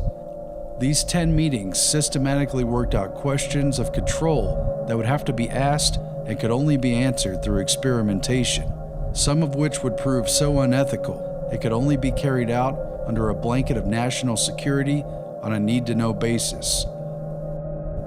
The last Cybernetics meeting was held April 22, 1953, just 9 days after Alan Dulles signed off on MKUltra. Norbert Wiener lamented, Those of us who have contributed to the new science of cybernetics thus stand in a moral position, which is to say the least not very comfortable. We have contributed to the initiation of a new science which embraces technological developments with great possibilities for good and evil. This was especially so since the computing machine had already reached a point of such complexity that it threatened man's freedom to make individual decisions. We do not have a choice in suppressing these new technological developments. We can only hand it over to the world that exists about us. There are those who hope for the good of a better understanding of man and society that may anticipate and outweigh the incidental contribution we are making to the concentration of power. I am compelled to say that it is a very slight hope.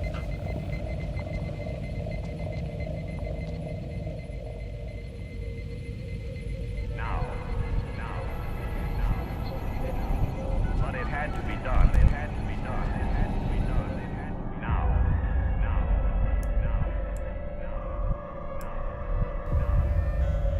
But it had to be done. It had to be done. Now.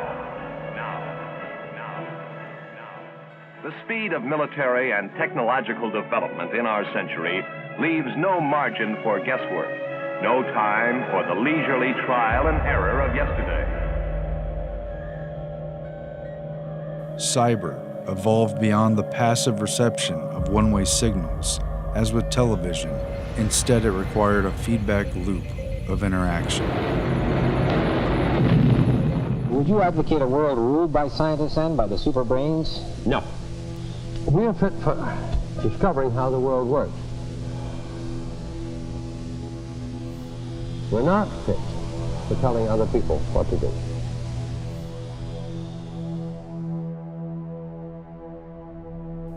At a conference in 1968, shortly before his death, Warren McCullough remarked, "Man, to my mind, is about the nastiest, most destructive of all the animals. And I don't see any reason, if he can evolve machines that can have more fun than he himself can, why shouldn't they take over, enslave us, quite happily?"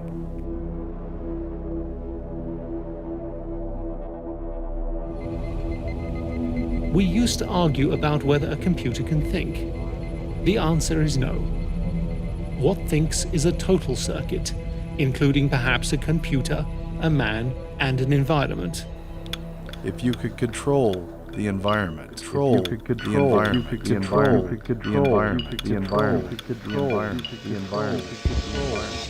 All of the circumstances to which the individual must react to the environment in which he lives. Similarly, we may ask whether a brain can think, and again, the answer is no.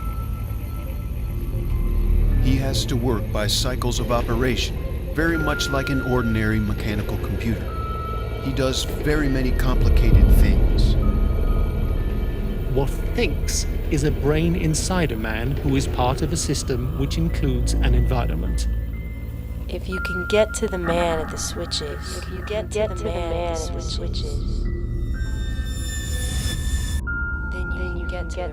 then you can get to the real man.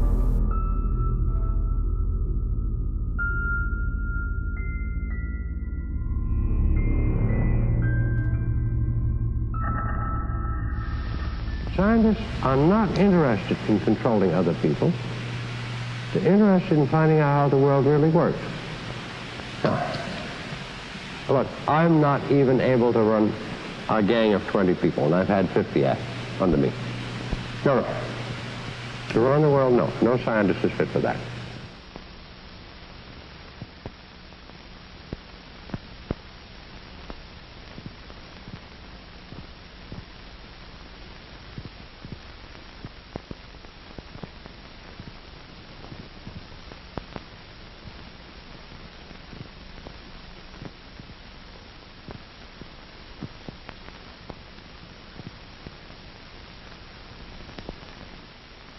As one Soviet author puts it, cybernetics can be used in molding of a child's character, the inculcation of knowledge and techniques, the amassing of experience, the establishment of social behavior patterns, all functions which can be summarized as control of the growth process of the individual.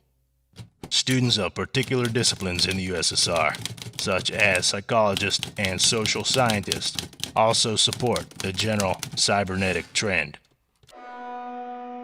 Viewing the MKUltra sub-projects again through the lens of these new cybernetic models of man and his mind, we find elements of the Macy's conferences woven into the agency's unethical experiments to control human beings throughout the Cold War. Case in point is Sub-Project 119. Its admitted aim was an interpretive survey of work being done in psychophysiological research and instrumentation with 5 goals stated simply by order of operations. A. Bioelectric sensors, sources of significant electrical potential and methods of pickup. B. Recording, amplification, electronic tape, and other multi-channel recording. C. Analysis, autocorrelators, spectrum analyzers, etc., and coordination with automatic data processing equipment. D.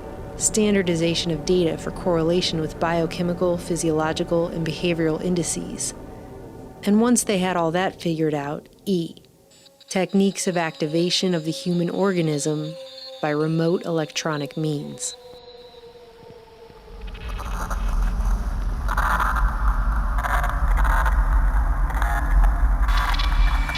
Time revealed the principal on Subproject 119 was Dr. Saul B. Sells, who moved to Texas Christian University after spending a decade with the Air Force School of Aviation Medicine at Randolph Field and working as a statistician for the government during World War II. Sells specialized in crunching data to extract patterns and insights about behavior. Founding the Institute of Behavior Research at TCU, he tabulated the importance of hundreds of factors and environmental conditions that trigger man's predictive behavior.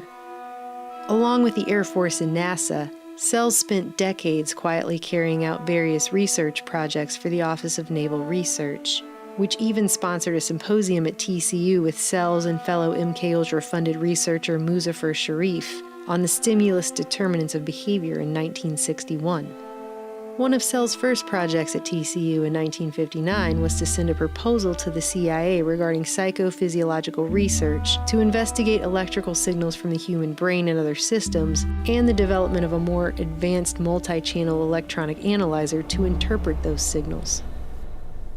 The CIA responded to these objectives, which it discussed at some length with Sells before appointing him as a supposedly unwitting participant in charge of MKUltra Subproject 119.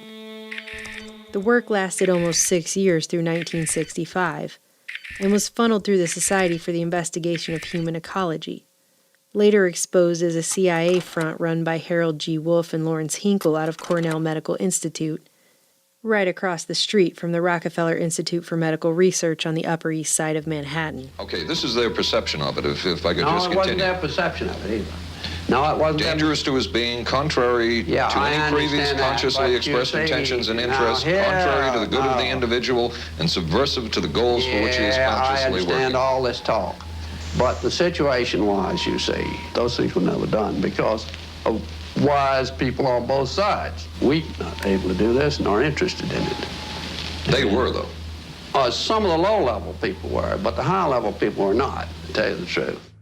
The bioelectronics directories the CIA commissioned Sells to compile included a detailed Rolodex of invasive neurological research projects at countless institutions, being carried out by countless professionals.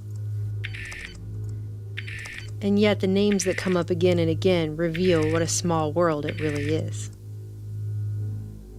Not to mention multiple scientists who were later exposed as running their own MKUltra subprojects.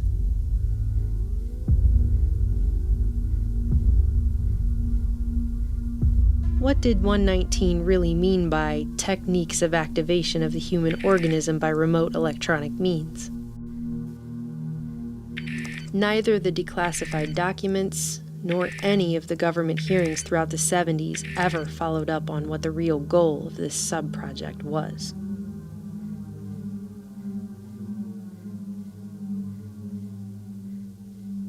Dr. Jose Delgado is a good place to start. His name appears at least a dozen times in Saul Sells' bioelectronic directories. The general public is more familiar with Delgado's experiments than nearly any other that has been connected to the CIA's secretive MKUltra objectives. Here we see the normal, highly aggressive behavior of a healthy bull in a small bull ring. For the scientists who were attempting to decode the central nervous system, electrical stimulation of the brain became a natural extension of the original experiments with electricity that Galvani, Volta, and others had used to trigger muscle contractions in frogs at the tail end of the 18th century. By the time Dr. Jose Delgado stepped into the ring, he didn't need the customary red cape anymore. Only a remote control. Neurophysicist Dr. Jose Delgado was financed by the Office of Naval Research. Delgado had implanted a series of electrodes into the aggression center of a bull's brain. And then he invited the press. The electrodes are attached to a small transistorized electrical stimulator, which is cemented to the bull's skull.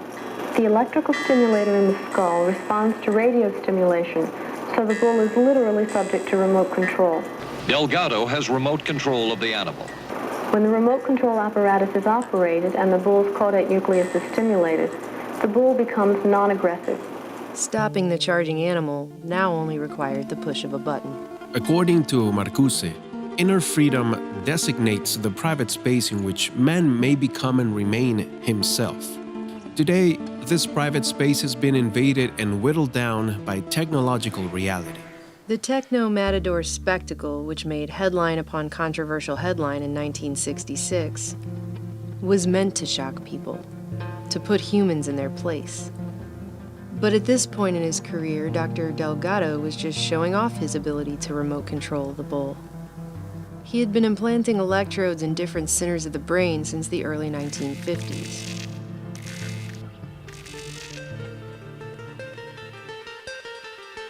By demonstrating that he could turn a bull on and off like a toy, in what observers could have been forgiven for mistaking as high-tech voodoo, Delgado apparently fancied himself the ultimate matador. Recently released CIA documents refer to the feasibility of remote control of animals, and that special investigations will be conducted toward the application of selected elements of these techniques to man. But the good doctor was only one of a network of neurophysiologists and psychiatrists running parallel research programs across the U.S. and the world.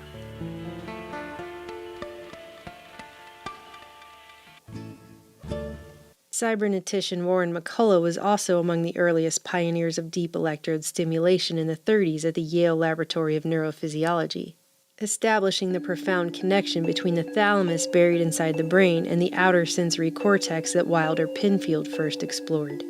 The master control for the whole body resides in the brain, and the new methodology of implanted electrodes has provided direct access to the centers which regulate most of the body's activities.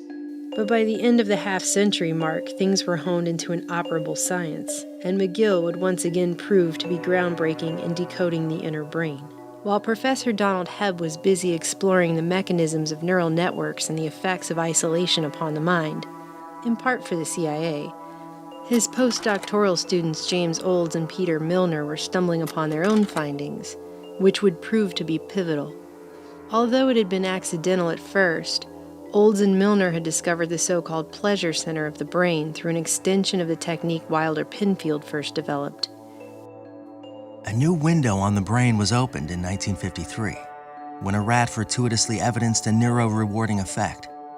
By returning to the place where he had been when an electrical stimulus was applied to the brain via chronically implanted electrodes. In terms of conditioned behavior, this electrically induced reward became an end unto itself. In 1954, Olds created a reward map of the brain featuring locations where electrical stimulation caused mammals to come back for more. The reward map held true for rats, cats, monkeys, and humans. By 1961, James Olds, who'd been attending Macy's sister conferences on the central nervous system during the late 50s alongside Frank Fremont Smith, Howard Liddell, and other cybernetics acolytes, made history after he implanted an electrode into the pleasure center of a lab rat's brain and conditioned it to trigger its own self-satisfying electrical stimulation. This is a device which trains the animal to turn on the stimulus for himself. Here you notice the animal wandering toward the pedal. When he first touches it, he gets no stimulation. It's not connected yet. By pressing a simple lever. Then, one time he touches the pedal, it does turn on the stimulation. You can see the lights go on. Within this cybernetic loop of electric stimulus and reward, Olds and Milner's experimental rats quickly succumbed to self-stimulating their own brains repeatedly, thousands of times, foregoing their own natural drives for hunger, sex, and even willingly enduring immense pain. Now, I will electrify the grid. The animal must cross an area that gives a very painful shock to the feet in order to get to the pedal and stimulate the brain. Rats implanted with these electrodes continued to push and push and push the lever again and again and again, even until the point of death, just to receive this stimulating electrical reward. Clearly, these researchers had uncovered something with far-reaching implications. This shows a rat is willing to pay a very high price in order to get to the pedal.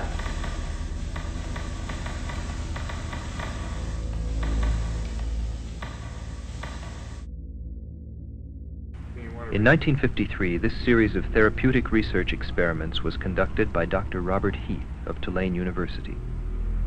His subjects responded to electrical stimulation of isolated brain centers implanted with electrodes. We see here the possibility for direct physical manipulation of the mind and personality. Feel good, do you think? Or if you do it too much, does it have any bad effects on you? No bad effects at all. Most of the scientists who conduct these experiments say that because they do not yet understand enough about the brain, these techniques should not be used on humans.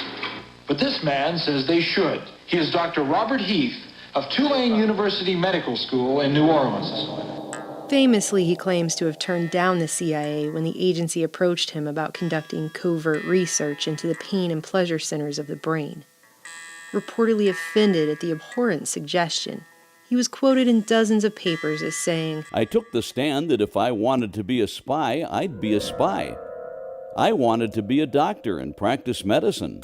But in reality, Dr. Robert G. Heath had been investigating the effects of mind-altering surgeries and substances for the government since at least 1943, when as a military psychiatrist and chief resident at the Neurological Institute in New York tied to Columbia University, he performed experimental leucotomies and tested ergotamine tartrate, a precursor to LSD derived from ergot, on war-weary, psychologically stressed merchant marines. Curiously, despite the fact that practically nothing has been mentioned about it since, the press billed the experimental ergot treatment as a miracle cure for shell shock that could permanently relieve symptoms in a mere 2 hours. By 1949, Dr. Heath was made head of Tulane's newly created Neurology and Psychiatry Department, and while the exact relationship remains unclear at this point, what is clear is that sometime during the early days of the CIA and military prodding into mind control through top-secret projects like Bluebird, Artichoke, and Chatter, Dr. Robert Heath was again tapped to go further than ever before in testing LSD, mescaline, and other mind-altering chemicals on his human patients. Dr. Heath carried out his research in the name of battling schizophrenia and mental disorders, which afforded him an endless supply of human test subjects, from the Tulane Medical School where he housed his labs, from the imposing charity hospital across the street, from the remote East Louisiana State Hospital hours away in rural Jackson, and even from the notorious Alcatraz of the South, Angola Prison. Because existing treatments had failed these patients, almost any experimental technique could be justified in their cases, although there is little evidence that Heath's experiments were actually therapeutic. By 1952, Dr. Heath had already outfitted nearly 24 mental patients with semi-permanent electrodes in their brains.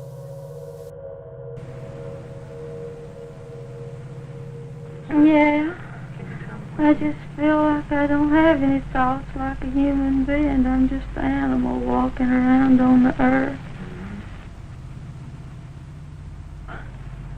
Please don't do me like this. Please don't. I can't stand it. I don't like to feel like this. That's right. That's right. That's right. That's right. Now look at that smile you got now. Why does that make me do that? I don't like to do that. You really told me off, remember? Hmm? I know I did, but I couldn't help it. In spite of all this, Heath's results were promising, at least to the intelligence community anyway. A 1954 volume published through Harvard Press with funding from the Commonwealth Fund, later revealed as a CIA cutout, included details about Heath's research presented at a symposium which attracted participation from other notables in the field. That same year, Dr. Heath was invited to Edgewood Arsenal, where he was the keynote speaker at an Army Chemical Corps event and discussed the progression of his work with electrical stimulation and recording in the brain of man. Perhaps not so coincidentally, Tulane University reportedly signed off on a facility security clearance for Heath's entire department afterwards. Other Army experiments continued on mental patients around the country. Work done at the Tulane Medical Center in New Orleans involved several drugs, hallucinogenics, and electrodes implanted in the brain. FOIA documents would later reveal that Heath also took a CIA contract in 1955 to study the effects of the drug bulbocapnine, allegedly being tested by the Soviets to induce stupor and break willpower. For his test subjects, Heath pulled a couple of otherwise healthy prisoners from Angola. The bulk of Dr. Heath's work and of the resources of Tulane Medical School were not just focused on the testing of drugs, but the altering of human behavior. This took on a decided focus with Dr. Heath's obsession over the septal area, a rather pliable part of the limbic system near the amygdala, where he believed schizophrenics may have had an imbalance, and where he found excitatory pleasure and inhibitory pain could be systematically elicited on an electrode's command. Now, as a patient at a New Orleans hospital, he has had electrodes implanted deep within his brain for a year and a half. In that time, he has been given a new personality. Dr. Heath paralleled in the human mind the old concept of the self-stimulating rat, in some cases turning over the control to his electrode-implanted mental patients. Dr. Heath inserted electrodes in the region of her brain he thought might be associated with pleasure. Who quickly learned that they could mitigate pain or induce a deep-seated pleasure or even sexual arousal with the push of a button. Find this button there. That's number 2 button. Most pleasurable. Mm-hmm. How do you feel? You're trying to tell me how it excites you, is that it? Oh, I think it's somewhat of a sexy button. Down long Louisiana roads, boiling hot in the summer heat. On the path to remote mental wards and prisons, the ethical dilemmas were beyond blatant. Hospital administrators and wardens proved all too willing to give access for human experimentation that would have been unacceptable not just under the Nuremberg codes, but standard American practice at the time. Dr. Heath also notoriously attempted to convert a homosexual man using brain stimulation to trigger his sexual centers in the presence of a female prostitute. Despite the highly publicized claim that he didn't want to be a spy, Dr. Heath was also attending symposiums on topics such as hallucinations, among many who would later be exposed as MKUltra subproject heads, including Dr. Maitland Baldwin of Subproject 62, Dr. Martin Orne of Subproject 84, and Dr. Louis Jolyon West of Subproject 43. There's no way that I can see that it could be abused or misused. The control is in his hands. But some people fear that the control won't stay in the patient's hands, that electrical stimulation could be used to manipulate people rather than to treat mental illness. By placing electrodes deep within the brain, investigators, including Dr. Jose Delgado of Yale University, have located precise regions that activate emotions such as fear and rage, and basic drives such as hunger and sex. Electrodes can carry currents into the brain and allow the scientists to control behavior. By the end of the 50s, the art of brain stimulation had advanced from long, conspicuous wire leads to more discreet remote control technology, and Delgado had virtually mastered an elaborate program of behavior modifications which he demonstrated in his monkeys. The motor cortex is probably like a large keyboard, able to play the strings of muscular contraction and to produce movements. In his Yale laboratory, Dr. Delgado has gone even further. By pushing a button, he controls life in a colony of monkeys. He can direct their behavior and change the neatly ordered structure of their society. Delgado could turn everything from emotions to actions on and off like a light switch. Flipping it on, Delgado could, for example, adjust the diameter of a monkey's pupil as if it were the iris of a camera, constricting one eye and dilating the other with great precision by varying signal strength sent to the hypothalamus. Anger, arousal, fear, or sleep could be dialed up just as easily. He called his device a stimoceiver. We are used to the idea that machines can be controlled from a distance by means of radio signals. Garage doors can be opened or closed. Channels and volume of a TV set can be adjusted from an armchair. Even orbiting capsules can be directed from tracking stations on Earth. But perhaps it is still surprising to learn that we may also control the biological functions of living organisms from a distance. Newspapers both repulsed and gripped the public with just how much control a little electricity had upon the brain. Dr. Delgado found his stimocievers could even induce mothers to ignore their young on command. The electrode signals were so compelling and so precise, in fact, that Delgado was able to reliably provoke a single monkey into carrying out a complex series of 12 actions that led to attacking a rival monkey. When a computer-programmed signal was sent to the monkey's stimoceiver, the monkey predictably carried out the same sequence of actions in the exact same order every single time, 20,000 times in a row. Cats, monkeys, or human beings can be induced to flex a limb, to reject food, or to feel emotional excitement under the influence of electrical impulses reaching the depths of their brains through radio waves purposely sent by an investigator. Just to make a point, Delgado also turned the controls over to the colony as well, and the normally subservient monkeys were able to push a button and suppress the aggression of the most dominant one, and freely roam around his territory and even mock him to his face, demonstrating that brain stimulation could upend order in the primate world. But of course, Delgado's ambitions weren't ultimately focused just on the primate world. But when violence strikes, then those in public responsibility have an immediate and a very different job, not to analyze, but to end disorder.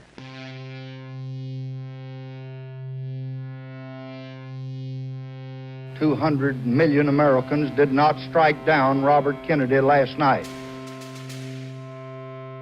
any more than they struck down President John F. Kennedy in 1963, or Dr. Martin Luther King in April of this year. But those awful events give us ample warning that in a climate of extremism, of contempt for the rights of others, of disrespect for law, violence may bring down the very best among us. A nation that tolerates violence in any form cannot expect to be able to confine it to just minor outbursts.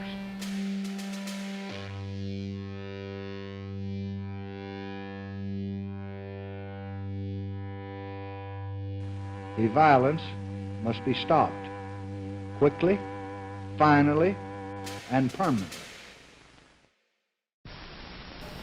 Psychosurgery, is that a reasonable practice? No. Even for the most serious of illnesses? No. Even after everything else has been tried? I get the feeling you mean, is it a reasonable therapy? Yes, that's right. No, but it's not a therapy. That's the first thing that needs to be said, is it's an experimental procedure.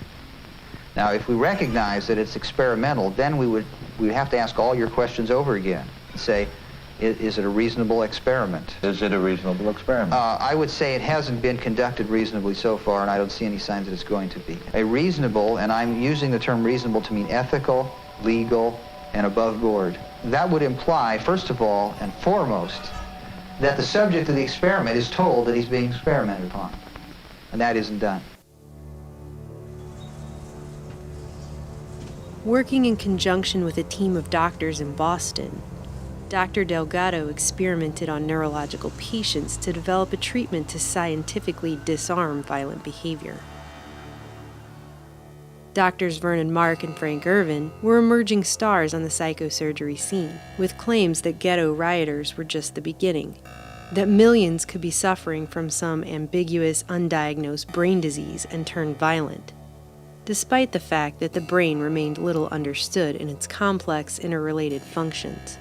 Each patient wears a stimulsiver, which receives a signal via radio that stimulates electrodes in the brain. Meanwhile, electrical signals of brain activity are sent back by telemetry, while the patient moves freely through the hospital ward. It can't be missed that this work was the logical progression of the CIA's MKUltra Subproject 94 for the, quote, continuation of investigations on the remote directional control of activities in selected species of animals through miniaturized stimulating electrode implants in specific brain center areas. During this time, Dr. Delgado's work was funded by the Office of Naval Research, which was later exposed as a conduit for covert funding for the CIA's MKUltra projects. Officially, however, the contractor who carried out this research is still unknown to this day. A FOIA request sent to the CIA for any information regarding contract work Delgado may have done for them was returned with a letter that the agency could neither confirm nor deny Dr. Delgado had ever worked for them. Behaviors such as aggression can be evoked or inhibited. Just as with primates and other animals, Doctors Delgado, Mark, and Irvin could hijack bodily functions and invoke some rather precise behaviors in their human patients, who, unlike their counterparts in the animal kingdom, could verbally describe what they were feeling and experiencing. There was a slight euphoria. The patients were definitely changed. Relaxed, enjoying themselves, frequently smiling, some laughing out loud. They wanted more. A female patient reported a pleasant tingling sensation in the left side of her body. Quote, "From my face down to the bottom of my legs," unquote.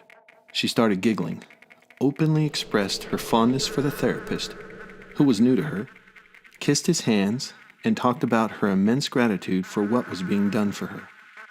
Repetition made the patient more flirtatious, until she openly expressed her desire to marry the therapist. Similar ESB response was generated in an 11-year-old boy who also reported fondness for the therapist, causing the child to state that he wished he was a girl instead of a boy. From about 200 other points, ESB produced unpleasant reactions including anxiety, sadness, depression, fear, and emotional outbursts. A female patient reported feeling threatened, that she thought something horrible was going to happen, a premonition of imminent disaster of unknown cause. Some patients said they just felt as if their minds were blank or as if they had been drinking a lot of beer. Still others were overcome by uncontrollable rage. Dr. Frank Irvin would later describe how one could sit with one's hand on the knob and control the level of the patient's anxiety. Now, can you tell me if there's any change at all? In one of our patients, stimulation through implanted electrodes evoked a flexion of the right hand. When the patient was warned of the oncoming stimulation and was asked to try to keep his fingers extended, he could not prevent the evoked movement, and said, "I guess, doctor, that your electricity is stronger than my will." Curiously, many human patients, though aware of their treatments, were inclined to try and rationalize their actions when triggered by stimulation as though it were natural behavior. Electrical stimulation in one of our patients produced head turning and with a well-oriented sequence, as if the patient were looking for something. This stimulation was repeated 6 times over 2 days. The patient considered the evoked activity spontaneous and always offered a reasonable explanation for it. When asked, "What are you doing?" the answers were, "I'm looking for my slippers. I heard a noise. I am restless. And I was looking under the bed." Using these electrodes to target specific points within the behavioral centers in the brain, which the doctors claim were contributing to a patient's violent behavior, they would deliver their treatment by destroying these points with microwave radiation in something of a micro-lobotomy, attempting to erase the capacity for these negative emotions altogether. A direct disciple of Dr. Robert Heath, Dr. Frank Irvin was a neurologist and psychiatrist who spent his formative years in the seedy New Orleans atmosphere of experimental brain research, before being appointed head of the Stanley Cobb Psychiatric Laboratories at the elite Massachusetts General Hospital. The methods of deep brain stimulation that Frank Ervin acquired under Heath would now be put to even more controversial use in attempting to eradicate human violence. Ervin's partner and co-author, Dr. Vernon Mark, an associate professor in neurosurgery at Harvard Medical, had been associated with Massachusetts General Hospital since 1949 and spent nearly a decade overseas at the height of the Cold War in a specialized neurological wing at a U.S. Air Force hospital in Germany, before coming home to be named director of neurosurgery at Boston City Hospital. Doctors Mark and Ervin worked in state-of-the-art facilities under the direction of Dr. William Sweet, a Harvard medical professor and chief neurosurgeon at Massachusetts General who, just like Dr. Wilder Penfield, was a Rhodes Scholar and studied under Sherrington at Oxford. Dr. William Sweet, co-inventor of proton emission therapy, had long been experimenting on patients with radiation at Mass General. Some of this work, including injecting 11 terminally ill and comatose patients with uranium, was classified under the auspices of the U.S. Atomic Energy Commission. The United States government actually did carry out on our citizens experiments involving radiation. While most of the tests were ethical by any standards, some were unethical, not only by today's standards, but by the standards of the time in which they were conducted. Allegations of patient abuse and disregard for informed consent were later pursued in court, but never quite caught up to the prestigious and highly connected Dr. Sweet. To give you a little idea of the mindset these men brought to the operating table, Dr. Mark pointed out, quote, "Moral values are social concerns, not medical ones in any presently recognized sense." And in an interview, Dr. Ervin told Mind Manipulators authors Alan Shefflin and Edward Opton that brain-damaged children and senile elderly people are sometimes, quote, monstrous little organisms, and the kind of violent patients he treated were, to most doctors, a pain in the ass. Dr. Ervin also noted about his work that we're not talking about being nicer to people. I make no human argument at all. We're really talking about being socially cost-effective. I did not expect to be a reformer in psychiatry. I did not expect, in particular, to be the first physician to ever come out publicly opposed to lobotomy and psychosurgery and to take a public stand about it. I realized that psychiatry was going in a very bad direction. I went into private practice and I expected to write novels, maybe books about psychology, and to help people being a therapist. I was just sitting there reading newspapers and I opened up a psychiatric newspaper, and in it I found an announcement of the Second International Conference of Psychosurgeons. The first one had occurred decades earlier at the height of psychosurgery. I couldn't believe it. They were meeting in Copenhagen and they were giving an honorary degree of some sort of honorific prize to Walter Freeman, who had lobotomized 5,000 Americans during the Great Wave in North America that really took the brains of about 50,000 people. Never opposed by anybody significantly in the medical field. I sent out requests to every single conference attendee that I could find. I finally got the agenda of the conference, and I asked them all who else did they know who was doing psychosurgery. I told them I was a young researcher at the Washington School of Psychiatry, where I have my office. What came in freaked me out. I could not believe the stuff these people were sending to me.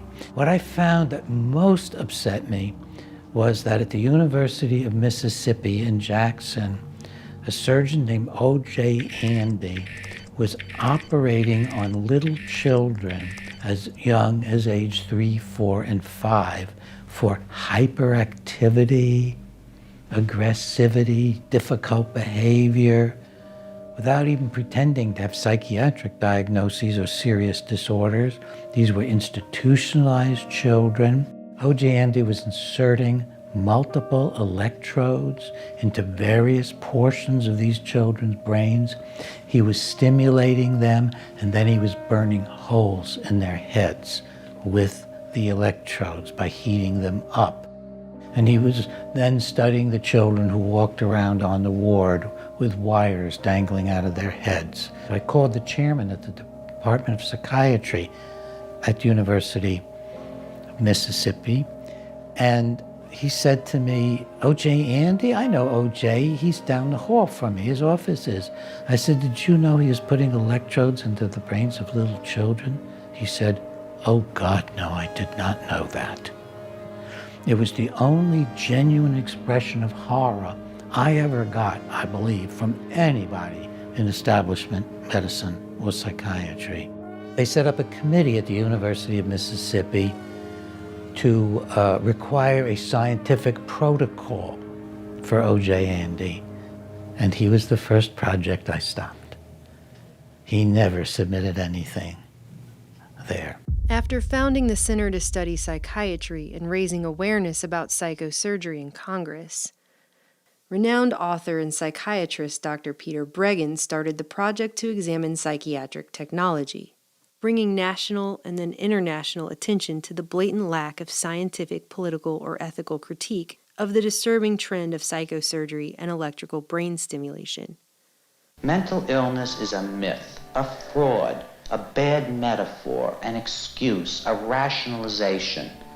It's a religious viewpoint held by psychiatrists which says that human troubles are somehow medical in origin and medical in their solution.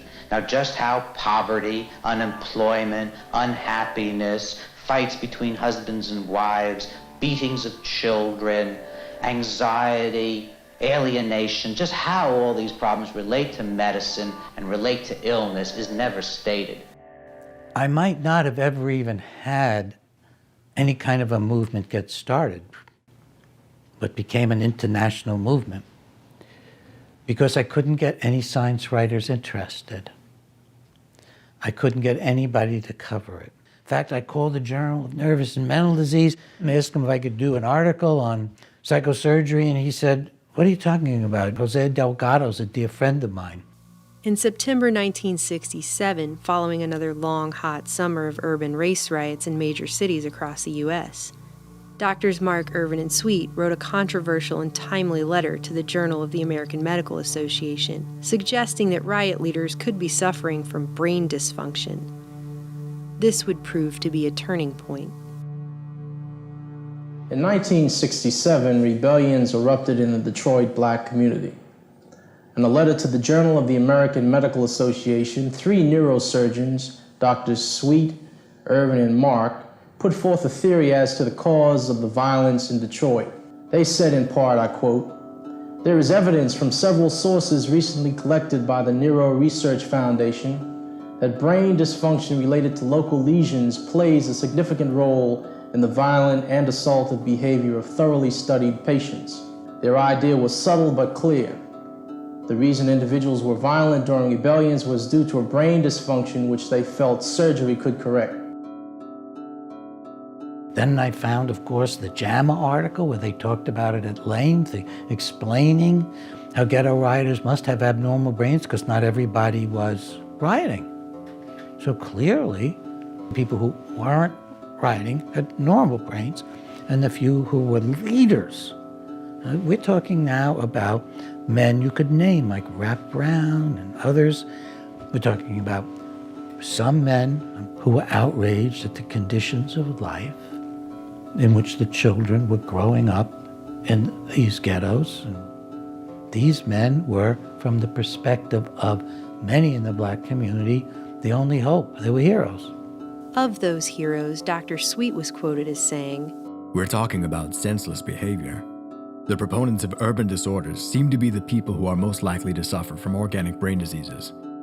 And the idea that a leader must be the crazy one because you don't agree with them ideologically or because you're afraid of them doesn't make any medical sense. But boy, did it make political sense. Wow. The kind of violence that we're talking about here, social unrest, among a population in a repressed community can only be seen as a kind of brain dysfunction by ignoring the legitimate causes of the behavior. And my reaction to the letter from which you quoted and to the whole idea of trying to deal with social violence as if it was something wrong inside of the people's heads who are violent is a way of refusing to look at the legitimate social causes of a very important and significant kind of behavior. To the extent that medical science has created this new, in quote, technology, there is the desire to use it, you see, and the most logical population to use it against are poor people, black people, and people who are incarcerated. The Boston doctors called for an extensive research project to identify the early warning signs of violent behavior and pinpoint, diagnose, and treat people in inner cities with what they termed low violence thresholds before they had actually committed any violent acts. And what do you know, but their JAMA letter just so happened to include specific language taken directly from the good doctor's own proposal for a brand new research project which aimed to do just that. I found out that William Sweet had actually talked to the New York State Legislature trying to get funding, describing how this surgery of stimulating brains and melting holes in the heads of people might be a cure for ghetto violence, because surely the leaders of the violence were abnormal and had abnormal brains that could be fixed with psychosurgery. The first phase of the Boston Violence Project was officially titled The Medical Epidemiology of Criminals. For it, Doctors Mark, Irvin, and Sweet had designed a 5-hour-long, multi-phase screening process, which included 17 psychiatric and psychometric assessments, 5 hormonal assays, chromosomal, fingerprint, and dermatoglyphic analyses, an EEG, and what they called a cybermedical evaluation. The doctors suggested these factors could somehow indicate which individuals were more prone to commit violent acts than others, singling them out for preventative neurological treatments before they could pose a danger to society. The project was seemingly the perfect cure to what was then being declared society's greatest illness. Right on cue, a vast, coordinated media campaign was underway to promote it to the public. Good evening. Violence is making fortresses of portions of our cities and dividing our people into armed camps. Grievances in the United States are more intense now than they've been at any time since the 1930s. There's crime, individual resort to force. Those who commit violence are basically no different from other people. Man from birth has a potential for violence, but the incidence of violence can be controlled and prevented by conscious changes in man's environment. Mark, Irvin, and Delgado were featured guests on many TV programs. And article after article filled the newspapers about their amazing new work. Is violence then as American as cherry pie? I believe that assertion was attributed to Rap Brown, was it not? That violence was as American as cherry pie. As an historian, I would observe there's a great deal of truth to that, unpleasant as it may be. Doctors Mark and Irvin declared that brain dysfunction was just as important a factor as poverty, unemployment, and substandard housing in provoking not just urban riots, but social protests, fully politicizing what was defined as violence. In June 1968, it all came to a head. Robert F. Kennedy was assassinated, and during his speech that evening responding to the tragedy, I am appointing, with the recommendation of the leadership of the Congress, with whom I have talked this evening, a commission of most distinguished Americans to immediately examine this tragic phenomenon. President Johnson announced the creation of the National Commission on the Causes and Prevention of Violence. Doctors Delgado and Irvin would later turn up as consultants on commission staff reports. President Johnson created the National Commission on the Causes and Prevention of Violence. Today, a task force of that commission released its first findings, concluding that Americans have become a rather bloody-minded people. Concludes that Americans always have been a violent people. Americans have always been a violent people, according to the Commission, so much so in the 1960s that the Commission ranks the United States first among 17 Western countries in total magnitude of strife. Just 2 weeks later, The Omnibus Crime Control and Safe Streets Act of 1968 was rushed through Congress, creating the Law Enforcement Assistance Administration, which would fund hundreds of controversial, coercive, and even downright Orwellian behavior modification projects in the years to come. Then joined in the Justice Department. At the time, there was a notorious section called LEAA. They joined in the funding in a collaborative effort between the U.S. Justice Department and the National Institute of Mental Health. I mean, this was, for me, eye-popping. But it labels as unprecedented the scope and magnitude of anti-war protest, campus unrest, and what it called the chilling recent contagion of political murders of national leaders. Violence in this progress report cannot be eliminated, but can be better controlled, and that, it says, is an urgent imperative. The medical epidemiology of criminals, however, was simply the screening stage for a larger Boston violence project that Drs. Mark Irvin and Sweet couldn't seem to get approved. It was rejected by Harvard's Institutional Review Board.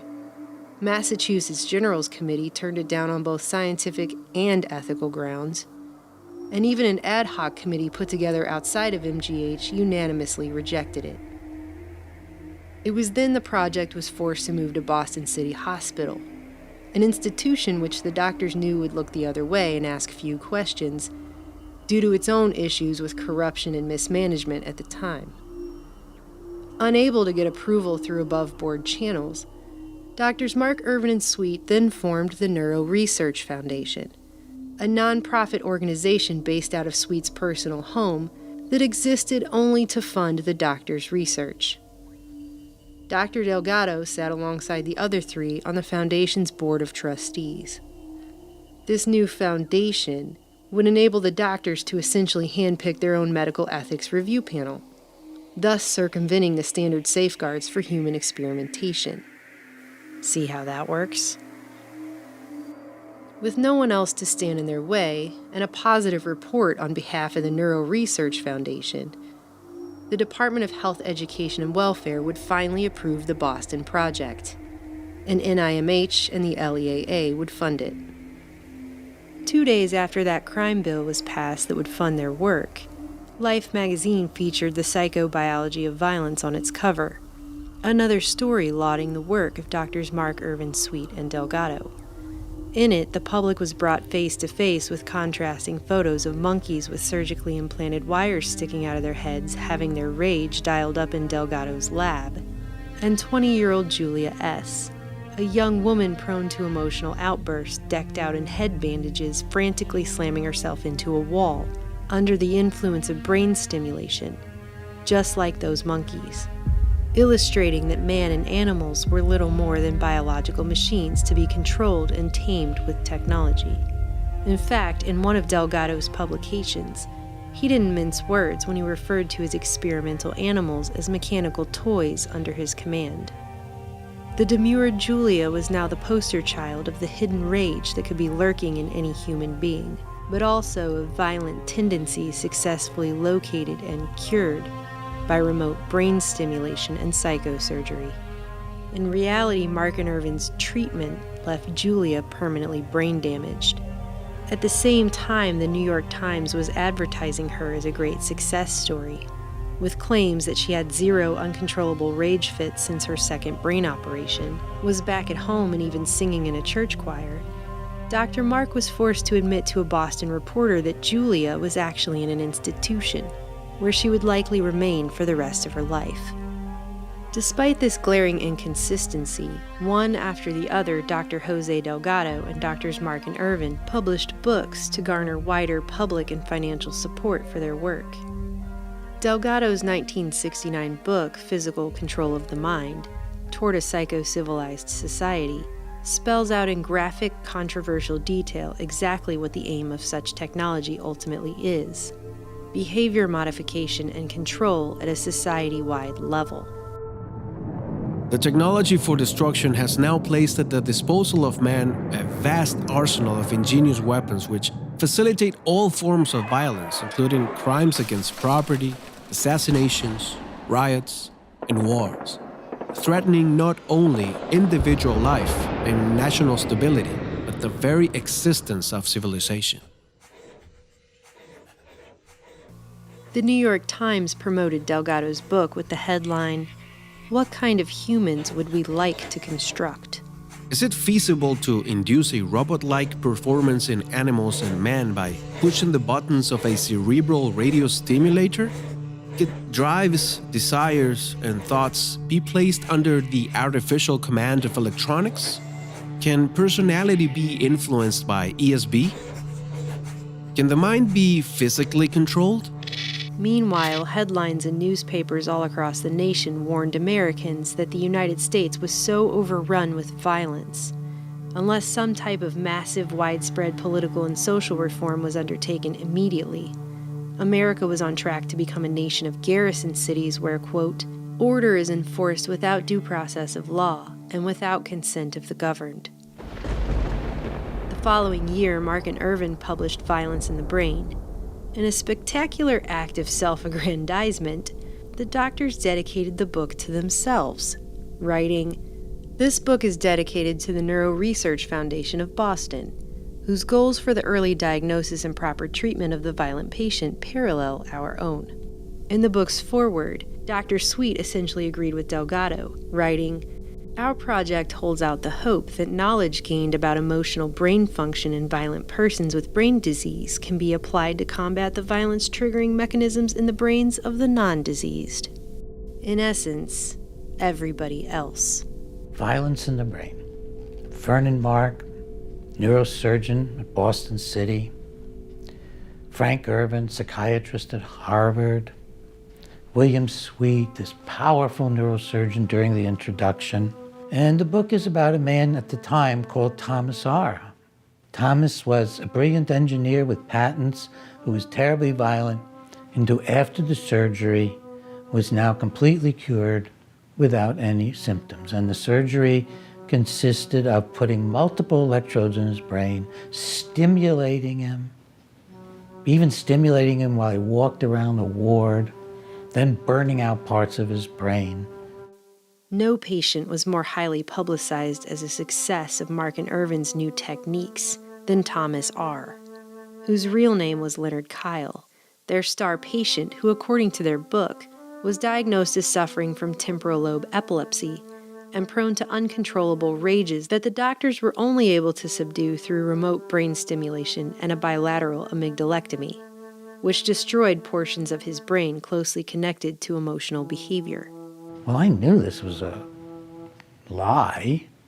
I didn't realize how huge it was going to turn out to be. So I began to get a hold of every single thing I could find that they had written. I was able to put together that at the point they wrote in Violence in the Brain that he'd been cured forever, he'd been just discharged from the hospital. It wasn't a follow-up at all. In fact, Leonard Kyle's story was the backbone of Michael Crichton's novel-turned-Hollywood film The Terminal Man, the inspiration for which came from Crichton's time on the ward in residency as a student of Dr. Vernon Mark.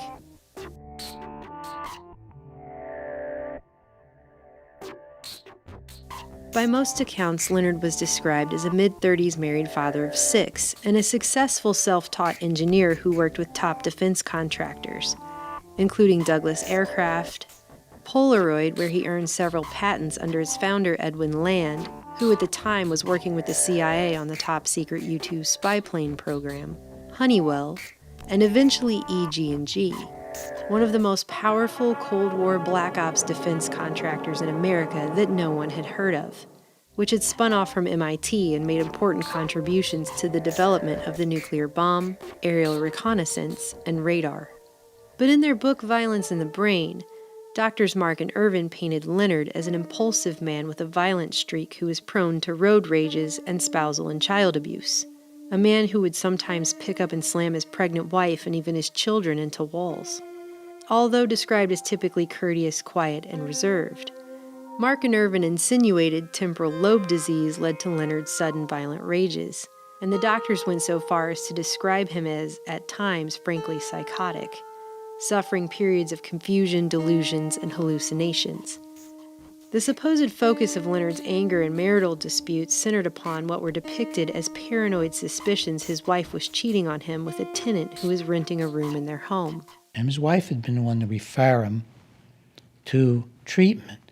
And the treatment people had referred him to Mark Irvin and Sweet, who had all this equipment and no patient. And it had gone through the VA.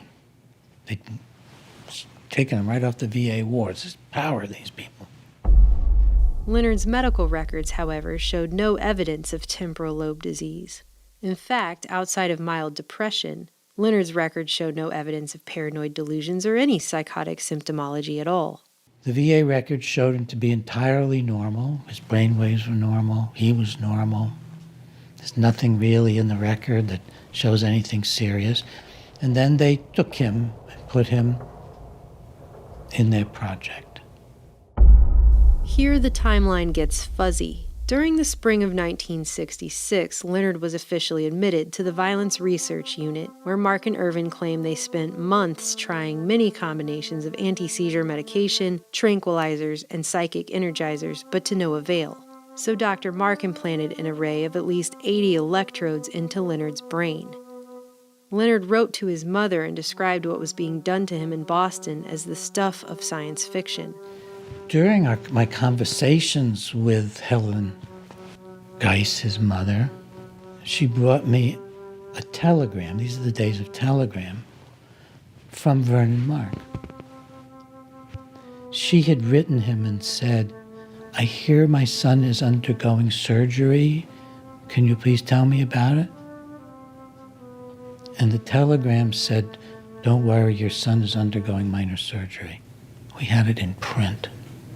The doctors outfitted Leonard with one of Dr. Delgado's stimocievers, which sent a steady stream of telemetered EEG data analyzed by computer for an impending violent episode. Then the computer would decide when to remotely stimulate Leonard based on the data. The doctors note that Leonard was a landmark for them. It was the first time they were able to demonstrate that systems in the limbic brain both start and stop attack behavior in man. Then I found a very obscure article by these men, maybe so obscure they didn't expect anybody would find it, and it said that he'd become psychotic while they were stimulating him. And it described how he was saying, "I don't want this anymore, I don't want this anymore." Egregious lack of consent aside, now they had a remote trigger for human aggression, a type of activation of a human being by remote electronic means. Just like one of the major goals of the CIA's MKUltra subproject 119. They would just toy with his brain. They would toy with it while he was walking around, and he didn't know it was turned on, so he didn't even know what was happening to him.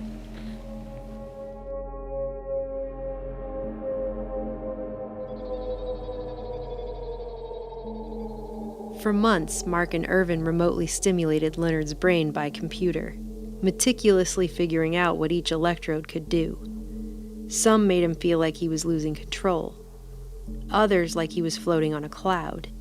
It was during this stimulation-induced relaxation that the doctors suggested making destructive lesions in the medial portion of both of Leonard's amygdalas. While under the influence of stimulation, Leonard agreed to the surgery. Even Mark and Irvin admit in their book that after the stimulation wore off, the idea of anyone's making a destructive lesion in his brain enraged him, and it took many weeks of patient explanation before Leonard finally accepted the idea of bilateral lesions.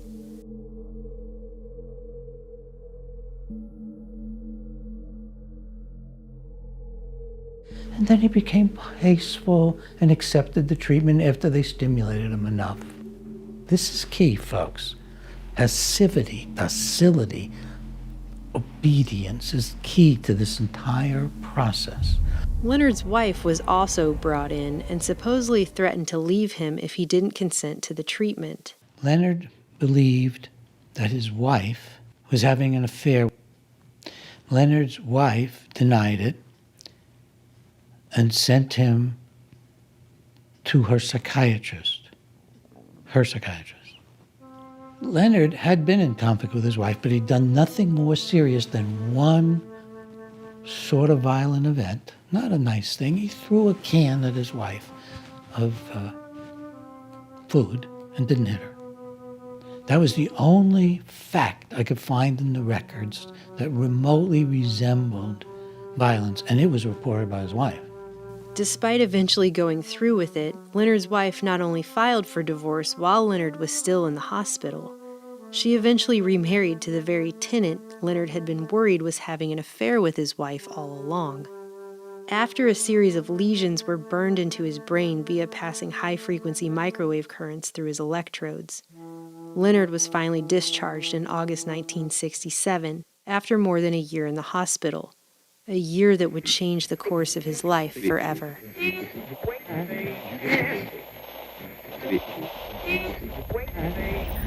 Now, can you tell me if there's any change at all?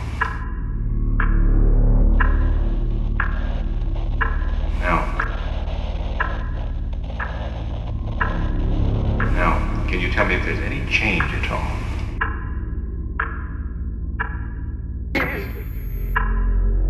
Now, can you tell me if there's any change at all? Now, can you tell me if there's any change at all? Now, can you tell me if there's any change at all? Now, can you tell me if there's any change at all? Now, can you tell me if there's any change? Now, can you tell me if there's any change at all? Now.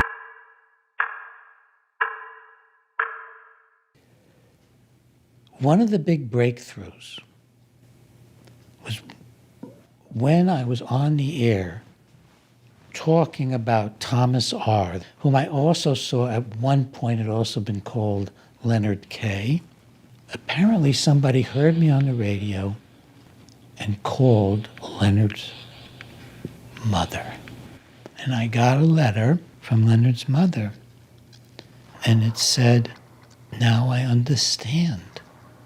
I knew they turned my son into a vegetable," she used that word, "but now I see what it was, what they were doing to him. He's been horribly destroyed since he came back from Boston. He's had multiple hospitalizations, chronic patient at the VA." It wasn't until after his treatment in Boston that Leonard committed his first official act of public violence. After moving across the country to live with his mother in Long Beach, Leonard was arrested a few months later for a fight in a nearby town and wound up undergoing the first psychiatric hospitalization of his life at a California VA. Now hallucinating, delusional, and confused, Leonard was admitted to a lockdown psych ward and placed on heavy doses of psychotropic drugs. Less than a year after being released from Mark and Irvin's violence project, the VA declared Leonard 100% disabled.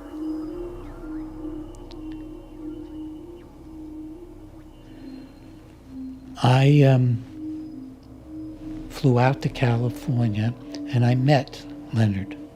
This man who was written up, Violence in the Brain is a Cure Without Side Effects, cured of his violence, who was the star of the story by Crichton called Terminal Man, as sort of the miracles of psychosurgery, except it went awry electronically. This man was on weekend leave at his mother's house. He was lying in bed, and his head was covered with a tent of newspapers. He was in terror. He said, "Doctors from Boston are trying to get my brain." He said, "I'm the most intelligent person in the world. I have an IQ of hundreds, and they're trying to get my brain."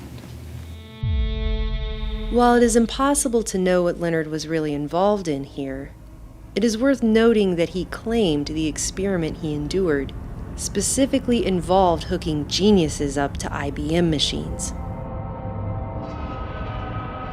It was a post-traumatic brain injury psychosis. Terrorized. Leonard went from brilliant engineer and gainfully employed husband and father of 6 to a patently deranged, chronically hospitalized, sometimes violent psych ward patient after his treatment in Boston.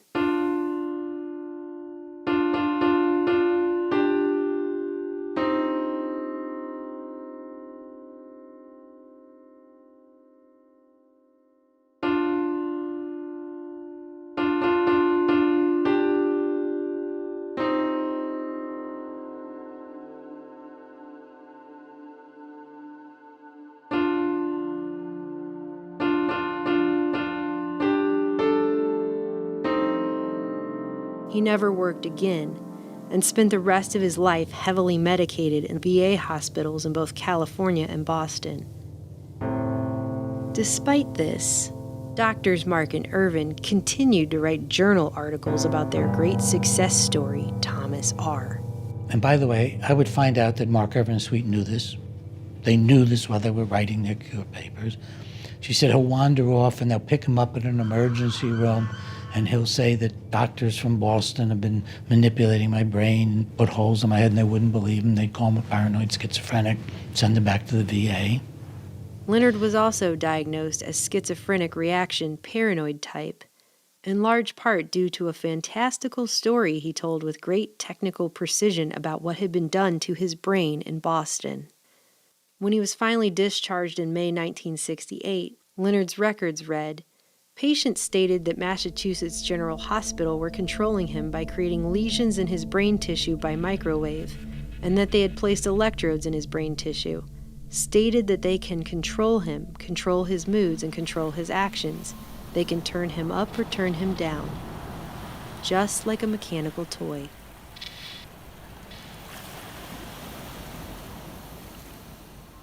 I said, I want to get his records. But I'm afraid if we ask for them, they'll purge them. I went back to Boston with a letter that I was to obtain a complete copy of Leonard Kyle's records. And I called Boston City Hospital. And they said, we have no such record. It's in Dr. Mark's private office. Isn't that interesting? I called Dr. Mark's office. And I said, I'm at a telephone booth with a reporter. I gave him the name. And if you don't deliver me a copy of those records in 24 hours, we're going to publish it. But you haven't done it. And I'd had awfully good coverage in Boston, and I got the records. In those records, I found things like,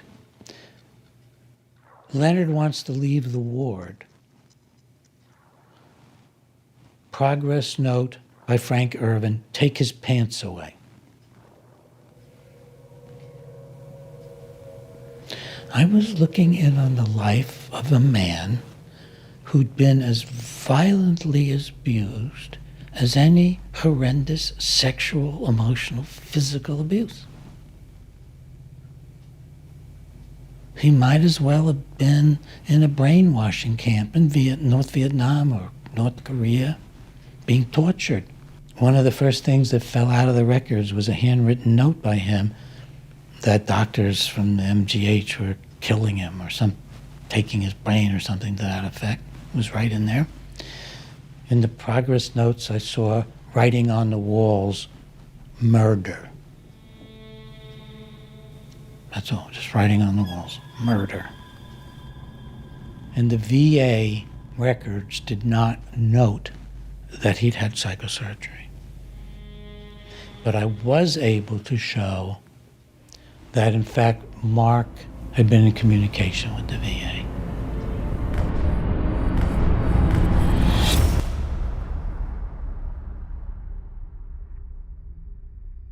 Meanwhile, as the American public was being sold this treatment as a potential cure for violence, when you look over other civilizations that were once center stage in the world and now are some of them just footnotes, it wasn't because the barbarians came in and destroyed them. It was because they fell because of their failure internally to do that which had to be done and do it in time. this track of technologically driven brain research was more than just the next logical step in medicine. Decades of work was converging on the threshold of a vast, far-reaching covert agenda finally being realized: the activation of man.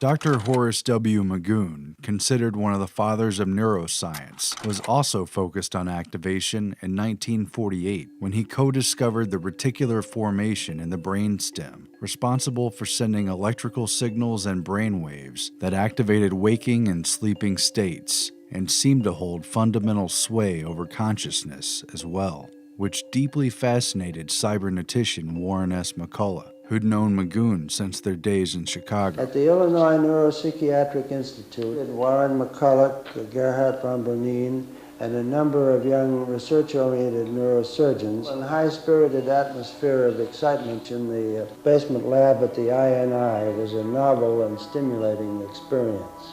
An eager McCullough invited Magoon's closest associate, Donald B. Lindsley, a psychologist and neurophysiologist, to the Macy's Cybernetics meetings back in 1949.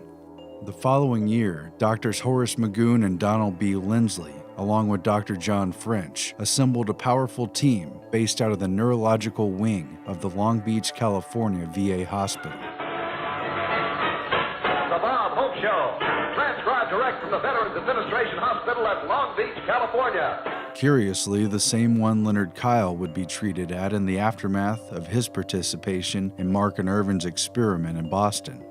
By 1950, this Long Beach VA facility had become no mere veterans hospital. Under Magoon, Lindsley, and French, it had become the premier neurophysiological lab of its day, a brain research mecca tied to UCLA's medical center that attracted leading scientists from around the world. By the 1960s, this cutting-edge facility boasted more than 60 patient beds set aside solely for neurological research, with hundreds more for psychiatric and mental patients. And experimentation carried out there on veterans involved deep brain microelectrodes, as well as computers programmed to analyze brainwave frequencies. So it is puzzling at best why, after Leonard Kyle was admitted to the VA in 1968, the staff so quickly and easily dismissed his claims of having had psychosurgery and electrodes in his brain as the paranoid delusions of a schizophrenic. This particular veterans hospital and its brain research lab became the nucleus of UCLA's new Brain Research Institute. For the first time, man now has the tools to explore the living brain. Tiny wires, electrodes, can be placed inside the brain and hooked up to recording machines, as in this experiment at UCLA's Brain Research Institute. The chimpanzees have been trained to play a game of electrical tic-tac-toe. They are competing against each other. Only the winner gets a reward.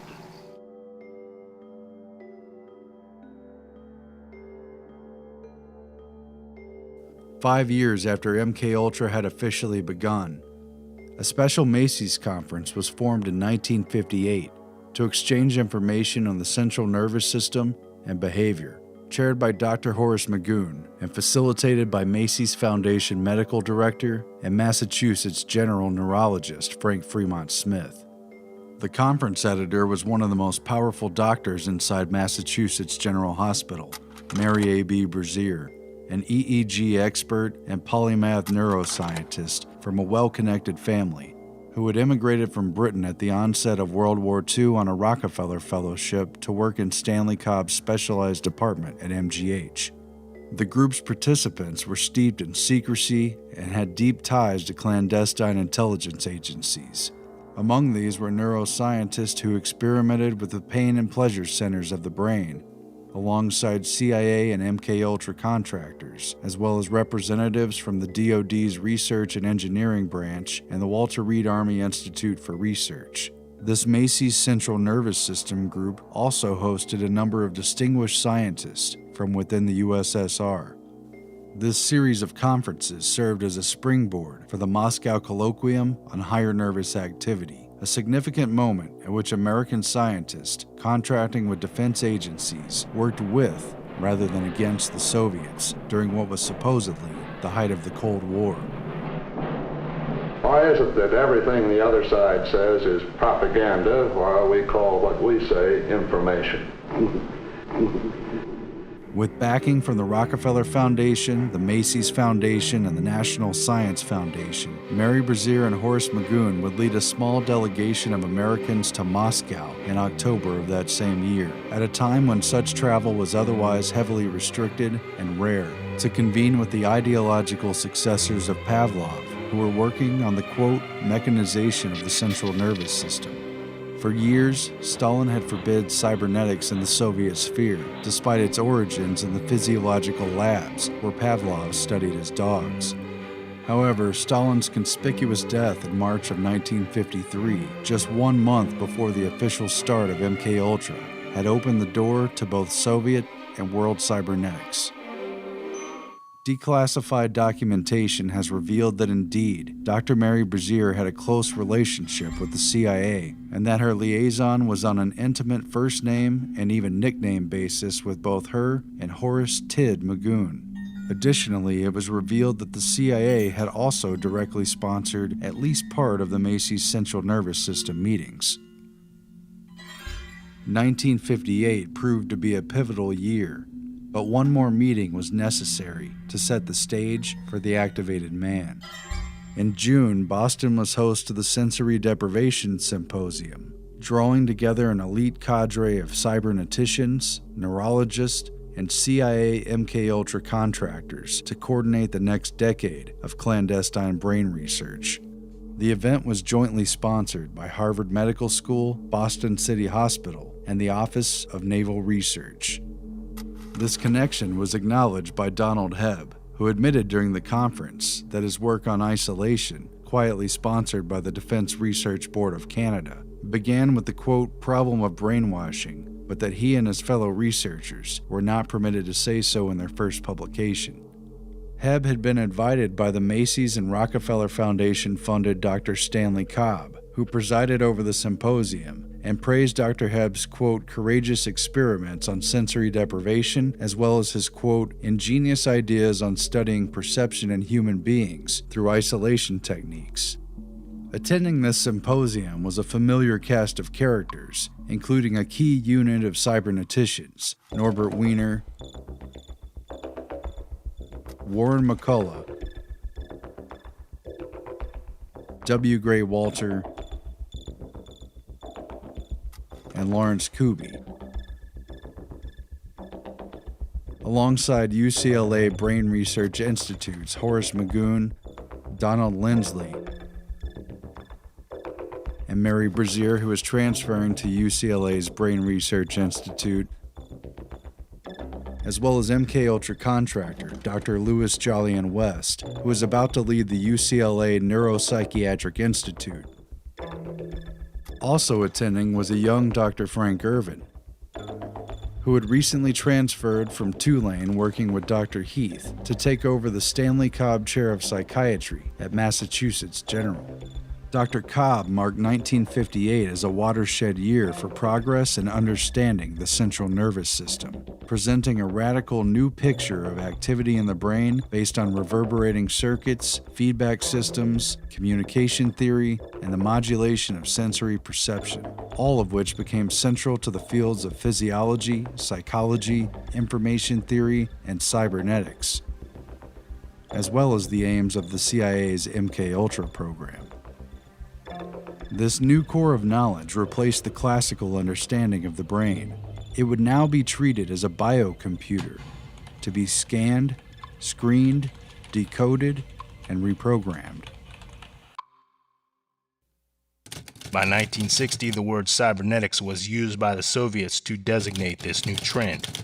This new science is considered by some as the key to understanding the human brain and the product of its functioning, psychic activity and personality, to the development of means for controlling it, and to ways for molding the character of the new communist man.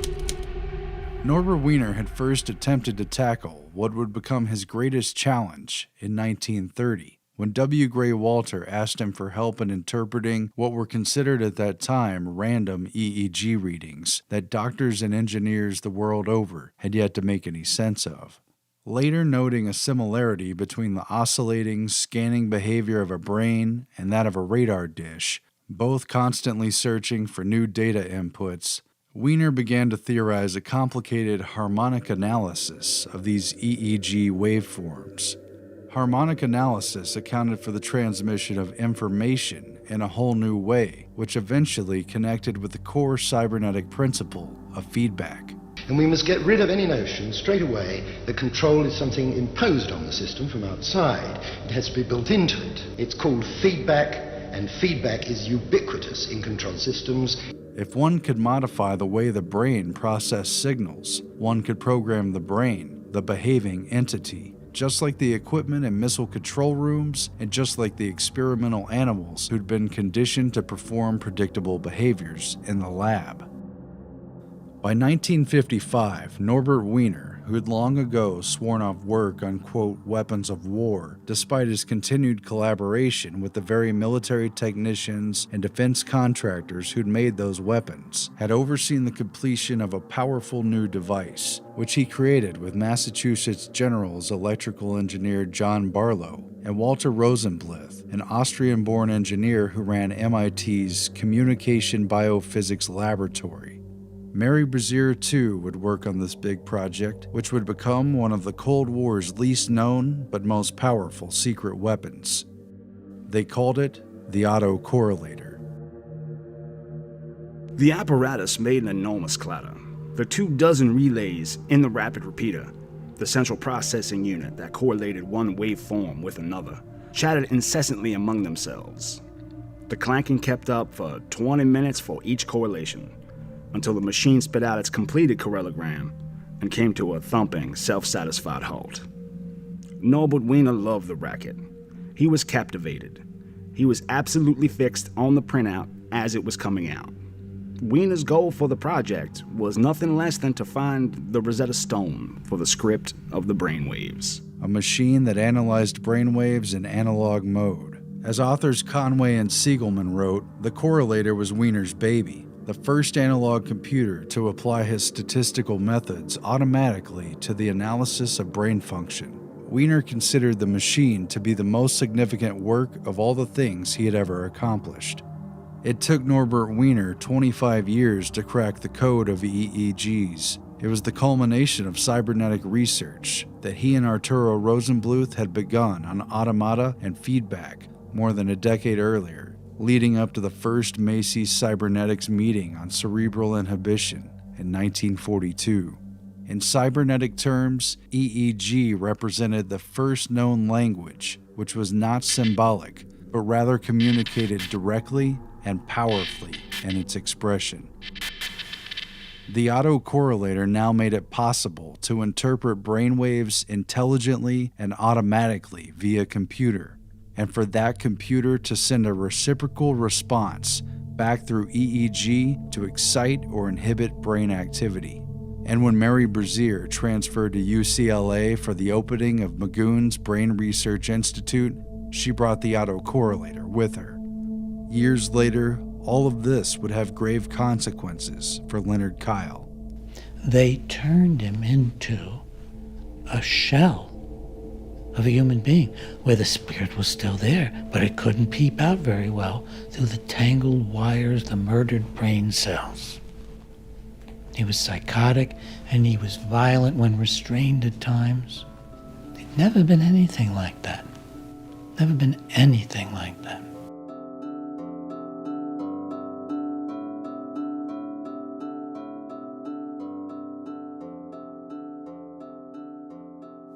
The Boston Violence Project continued with funding through the NIH and the LEAA. Dr. William Sweet was so powerful and had friends in such high places that in 1971 he was able to directly petition Congress for funds for their violence study, bypassing the ordinary process. The project, unlike your average scientific and medical proposals of the day, was aided by an organized political campaign to garner congressional support run by one of Washington's top lobbyists. These guys went to Congress. They got a direct science grant from Congress. Congress doesn't give grants for scientific research. They came out with $500,000. They gave it to NIMH, completely bypassed all the review processes of NIH and said, you give it to Mark, Irvin, and Sweet for their research. This is how high up the chain this project truly went. All of this despite the fact that brain lesions such as Leonard's were well known for years to cause something called Kluver-Bucy syndrome. In 1939, psychologist and mescaline researcher Heinrich Kluver, a core member of the Macy Cybernetics group, and his colleague neurosurgeon Paul Bucy observed that monkeys who received bilateral temporolimbic lesions fell victim to a multitude of permanent behavioral effects, including everything from docility to psychic blindness, or the inability to appropriately recognize the emotional importance of events, such as the ability to feel fear. The same effects were produced when lesions were burned into the amygdala as well. So now I found myself looking at what looked like one of the worst, most egregious, involuntary, brutal experiments ever reported in the medical literature, and nobody but me that I could find anywhere seemed to be bothered by it.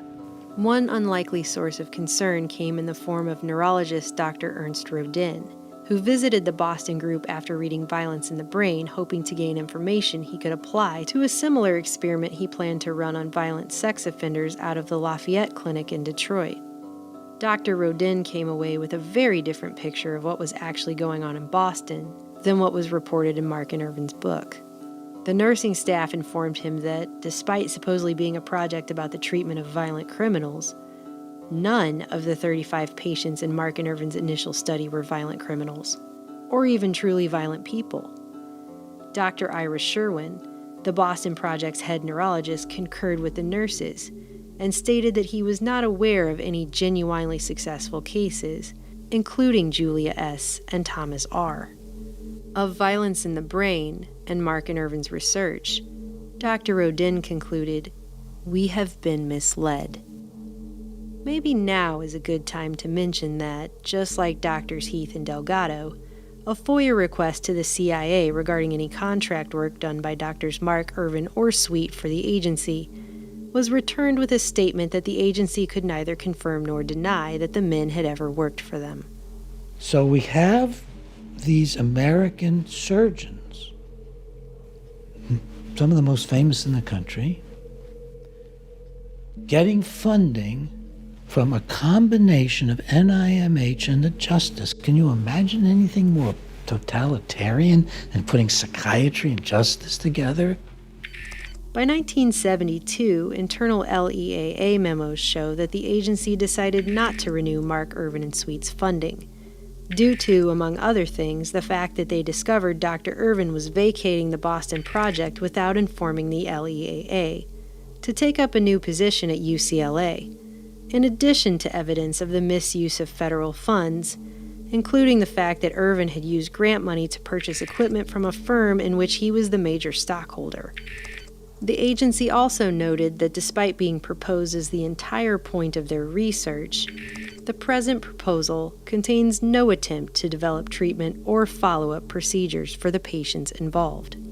Because, as it should be glaringly obvious by now, that is not what this was ever about.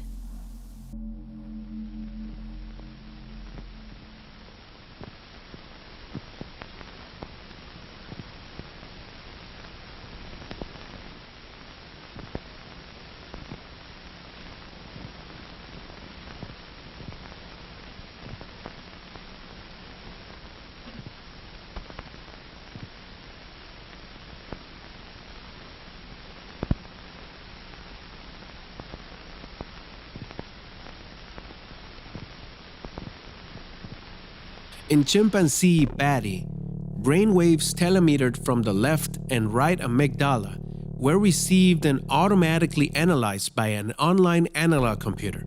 This instrument was instructed to recognize a specific pattern of waves. The computer was also instructed to activate a stimulator. Each time the waves appeared, radio signals were sent to Patty's brain to stimulate a point known to have negative reinforcing properties.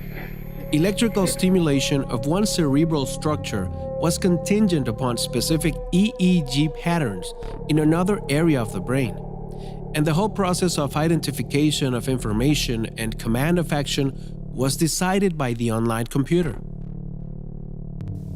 In this process, Patty's very capacity for carrying out certain behaviors was drastically and rapidly altered through a very sophisticated form of computer-driven conditioning, which continued until the offending brain activity was no longer physically possible. 2 hours after the brain-to-computer feedback was established, activity in the amygdaloid nucleus was reduced to 50%. 6 days later, with daily 2-hour periods of feedback, drastically reduced to only 1% of normal occurrence. The experiment showed how brainwaves could be singled out and virtually eradicated. Using the autocorrelator, EEG expression was filtered, altered, and domesticated.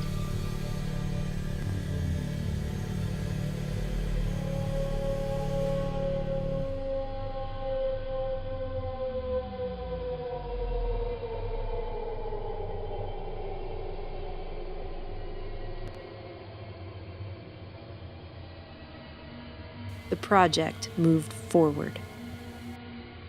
Does it tamper with minds? But no matter what the cost, the American people are prepared to pay the price of victory. Telling the people to accept these monstrous treatments that do nothing but destroy brain tissue and dehumanize people.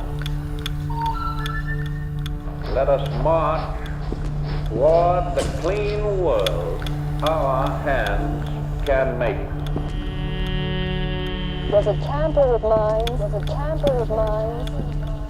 And if so, does anyone have the right to do that?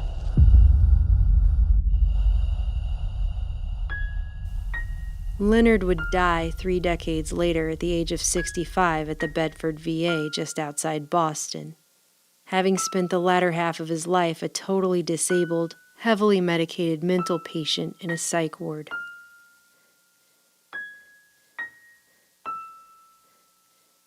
Despite having completely ruined a man's life after mutilating his brain, Doctors Mark and Irvin continued to publish success stories about Leonard's case up until at least 1975. But I wouldn't, even if they were convicted of murder, want to unleash these psychosurgeons on them. There are protections against cruel and unusual punishment. Believe me, it is crueler to have done to you what was done to Leonard Kyle than to be put to death. It's crueler and more hopeless and more horrible.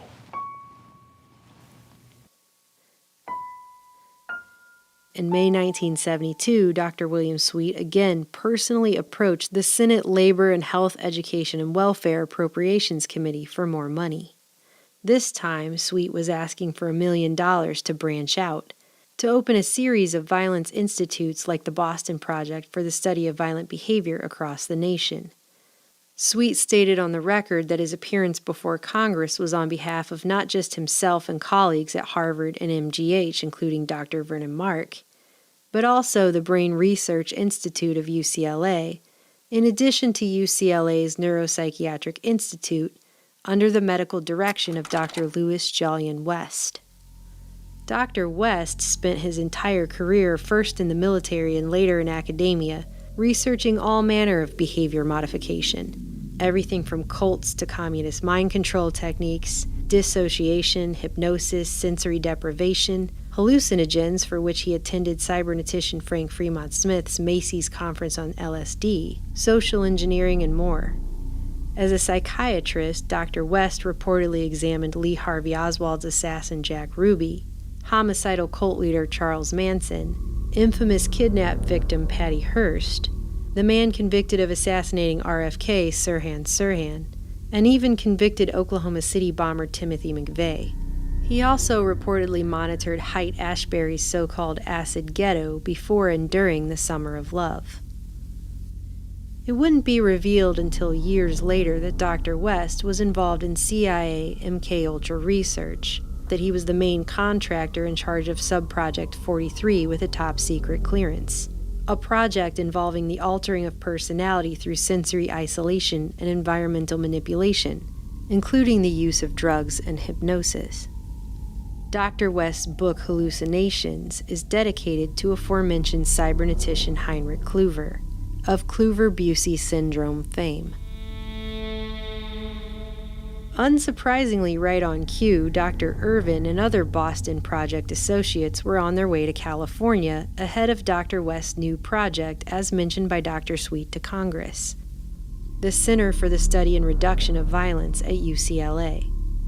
Sounding just like Drs. Mark, Irvin, Sweet, and Delgado, Dr. West decried the growing plague of violence as our greatest ill, and claimed his was just the project President LBJ's Violence Commission had called for to cure it. The massive project would take many of the same ideas from Boston and expand them to screening the general population at large in the name of preventing, detecting, controlling, and not just treating but pre-treating all manner of antisocial and violent behavior, to somehow stop it before it could occur. Broad in scope, the project called for experimenting on people of all ages and from all sectors of society, including children, menstruating women, anyone deemed predisposed to alcoholism, criminals, mental patients, people diagnosed with brain disease and dysfunction, and more. Race was obviously considered a cause of violence, as the project involved plans to monitor students and introduce experimental anti-violence treatment programs at 2 different junior high schools, one in a predominantly black ethnic area, and the other in a predominantly Chicano area. A wide variety of experimental treatment methods would be employed, including everything from newly developed but unapproved chemical castration drugs, to monitoring, quote, abnormal electrical brain activity, specifically using surgical intervention by implanting tiny electrodes deep within the brain, end quote. Dr. West noted it is even possible to record bioelectrical changes in the brains of freely moving subjects through the use of remote monitoring techniques. Sound familiar? A full third of the research projects the center ostensibly planned to carry out were based upon attempts to link violence prediction to what they deemed abnormal brainwaves. Irvin, for example, made remarks that to the effect that being a do-gooder or goody two-shoes or nice to people, that was a pretty good idea, but you wouldn't get any money from that. So they knew that the way to get money was to play on political and social fears and on racism. And these men are just riding that horse of violence, riding that horse of I'm right, you're wrong. I'm white, you're black. I'm a neurosurgeon, you're a nobody. I think they're just riding all of those negative human emotions, integrating it into totalitarian philosophies. The ultimate goal of all this research was described as the ability to predict violent behavior, the development of mass screenings for the general public in order to officially label any violence-prone individuals of all ages before they actually committed an act of violence, and then initiate preventative treatment in the form of behavior modification of such individuals, even though they had not committed any crimes or done anything wrong yet. For many opponents, the UCLA project was a real-life version of the Stanley Kubrick film A Clockwork Orange. The center was described in a congressional hearing as a laboratory for the Department of Corrections and law enforcement officials with the diaphanous veneer of UCLA. Prisoners and patients at state hospitals and medical correctional facilities would also be used as guinea pigs for this experimental research, including those being held at Vacaville, Camarillo, and Atascadero. Vacaville had recently had its experimental maximum psychiatric diagnostic unit shut down following public outcry after it came to light that 3 prisoners had been amygdalotomized to inhibit their aggressive tendencies in 1968, with disastrous results, all of which the prison attempted to deny ever happened at first. One of the things that I had not imagined early on was all of this might have political implications. It didn't dawn on me. I'm embarrassed at how naive I was about life. I had no idea the treachery of outstanding people in the field of medicine, psychiatry, neurology, neurosurgery. Through all of this, Dr. Bregan continued to publish articles and make public appearances speaking out against the Orwellian violence centers and their experimental treatments. I was not going to stop. I was just not going to stop about this. Again, unsurprisingly, in the initial proposal dated September 1972, Dr. Frank Irvin was listed as a UCLA faculty member who had already submitted research to the project before it even officially began, on violence in the brain, bioelectrics, and behavioral studies. Once again, it became apparent this project had already been approved in the upper echelons of government, when then California Governor Ronald Reagan proudly announced the formation and $1 million funding of the UCLA Center in his January 1973 State of the State address. In the weeks that followed, however, the plans for the center were leaked to an already anxious public by Director West's opponents inside his own neuropsychiatric institute. Protests began breaking out on the UCLA campus and outside the NPI. Protests against the use of psychosurgery to curb violence. Protests against what some called a clockwork orange at UCLA. Protests against the obviously racist and sexist overtones of the proposal, and considering Dr. Irvin's timely presence at UCLA just prior to the project's announcement, protests against Drs. West and Irvin personally. Several students were even arrested after they chained themselves to Dr. West's desk. The project's proposal went through at least 4 revisions as Dr. West frantically attempted to rebrand his new violence center and regain public trust. Frank Irvin's name was removed from all subsequent drafts altogether. So was any trace of reference to psychosurgery, something that in the meantime Dr. Mark redefined in journal articles specifically as the creation of lesions in the brain and not the drilling into the skull for the placement of electrodes. This weak semantic argument allowed Dr. West to proclaim that his center was never going to be involved in psychosurgery of any kind, despite the fact that the placement of deep brain electrodes in test subjects, possibly including children, was a stated objective in his first proposal draft. By 1974, they even took the word violence out of the title, renaming the whole thing as the UCLA Project on Life-Threatening Behavior. Despite all the edits and reassurances, internal documents continued to get leaked to the press, and public opposition continued to build. Funding for the project itself was finally pulled and the project officially abandoned, after a shocking letter was leaked which hinted at something far more sinister than what Dr. West had adamantly tried to sell to the public. The letter was written by Dr. West to a man who appeared to be his good personal friend, Dr. J.M. Stubblebine, then Director of Health in the California State Office of Health Planning. It read, "Dear Stubb, I am in possession of confidential information to the effect that the Army is prepared to turn over Nike missile bases to state and local agencies for non-military purposes. They may look with special favor on health-related applications. Such a Nike missile base is located in the Santa Monica Mountains within a half-hour's drive of the Neuropsychiatric Institute. It is accessible but relatively remote. The site is securely fenced and includes various buildings and improvements making it suitable for prompt occupancy. If this site were made available to the Neuropsychiatric Institute as a research facility, perhaps initially as an adjunct to the new Center for Prevention of Violence, we could put it to very good use. Comparative studies could be carried out there in an isolated but convenient location of experimental or model programs for the alteration of undesirable behavior.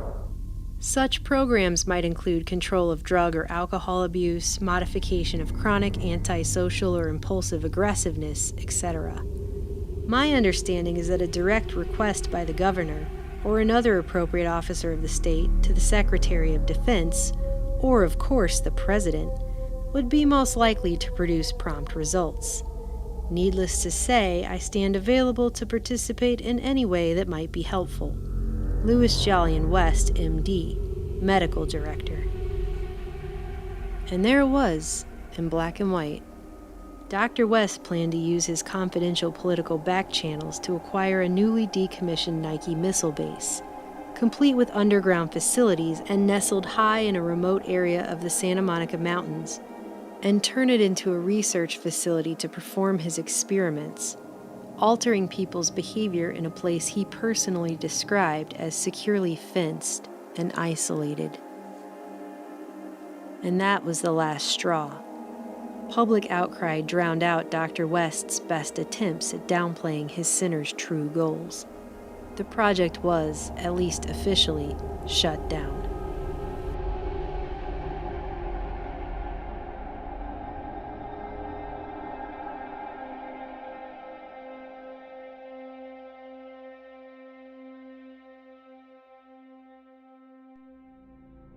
We are advancing rapidly in the pattern recognition of electrical correlates of behavior. Dr. Delgado's highly publicized taming of the bull was just the opening act before the real show began.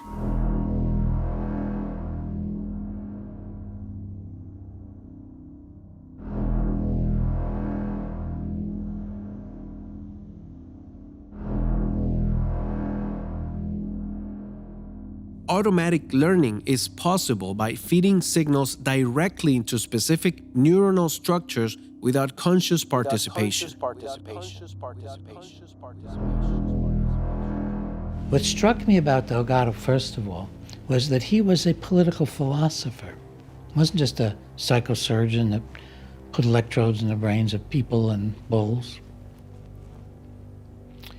And he was a political philosopher who saw the fundamental principles of America, the Declaration of Independence in particular, as being scientifically incorrect based on the neuroscience of the 1960s.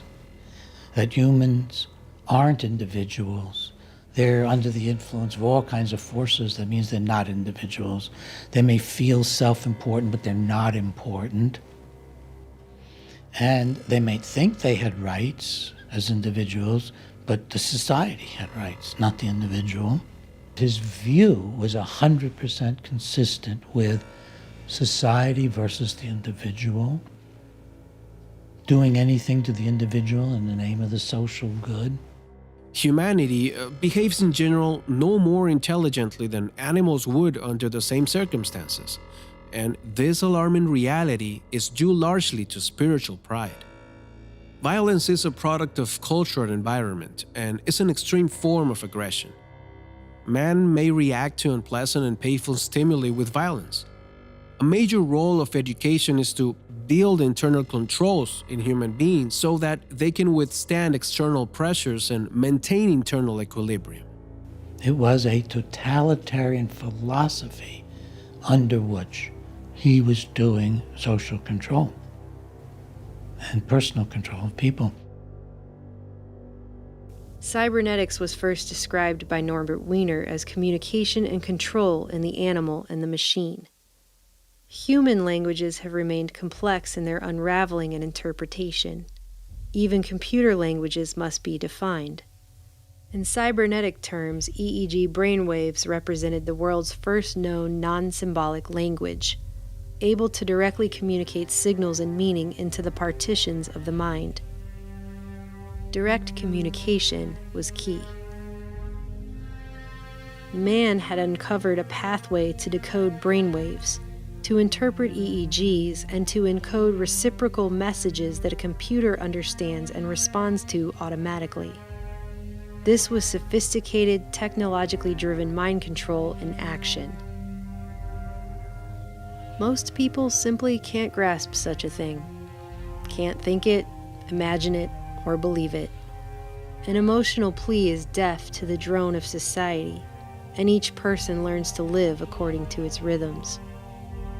Saul Sell's work on MKUltra Subproject 119, proposed and put into action in 1959, sought to activate the human organism by remote electronic means using bioelectric sensors, a lead with 24 channels of brainwave data, recording and data processing devices, and what Sells called an autocorrelator, the very machine the MIT and MGH teams developed to analyze and interpret EEGs. While the first autocorrelator of 1955 took 20 minutes to analyze Norbert Wiener's brain, subsequent versions of the device could surely approach real time, and with infinitely more channels of data. By the 1960s, Dr. Delgado demonstrated that his devices could automatically monitor, correct, and recondition the very mental capacities of his experimental subjects. And that is an idea unlikely to be forgotten.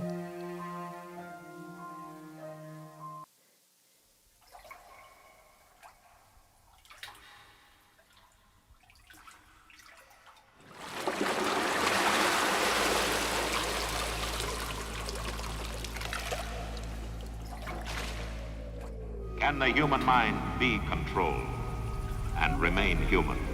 Many of today's developments were predicted 35 years ago in what was then called a fantasy. Its title, Brave New. Is the mind merely a function of the brain? Or is it a separate but closely related element?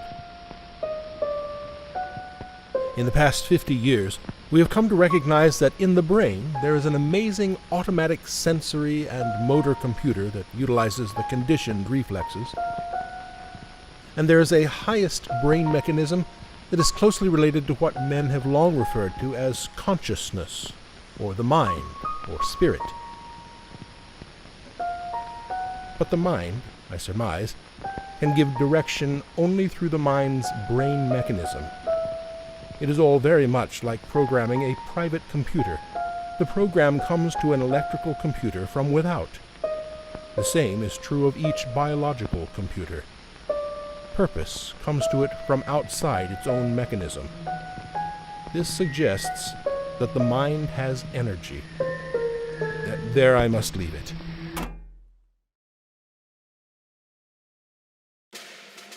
The 1967 Webster's Dictionary defines cybernetics as the comparative study of the automatic control systems formed by the nervous system and brain, and by mechanical electrical communication systems. In 2008, the CIA declassified the historical record of the agency's Office of Scientific Intelligence, 1949 to 1968. In it, there are a few mentions of cybernetics, including a classified research program and a biocybernetics working group, the responsibility for which fell under a CIA medical subcommittee. References were also made to Soviet cybernetics programs, East-West technology exchanges, and something called World Cybernetics, even though this document wasn't declassified until 2008. All of the pages describing the CIA's cybernetics program are still redacted to this day. I have puzzled over human evil for a long time. And I'm not sure I have more to say about it than anybody else, except I'm willing to call it human evil, which most folks aren't anymore. What was driving Mark Irvin and Sweet? What was driving Delgado? Dr. Jose Delgado wrote that conquering the human mind is a national goal at parity with conquering poverty or landing a man on the moon.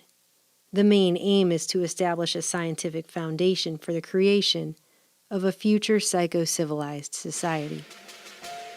But how many people knew that humanity's new future course toward a psycho-civilized society could be traced back to a highly organized global program to unlock the black box of man's mind, established during World War II, funded by elite foundations, government health and intelligence agencies, and military research branches, run through Ivy League schools,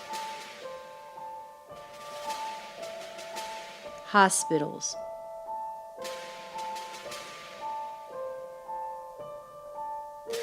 mental health facilities, and prisons,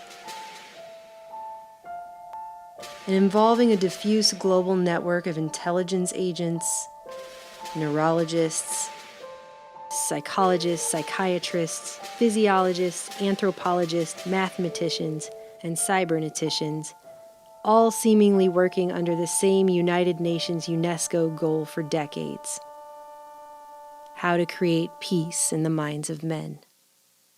The governments of the states parties to this Constitution, on behalf of their peoples, declare that since wars begin in the minds of men, it is in the minds of men that the defenses of peace must be constructed.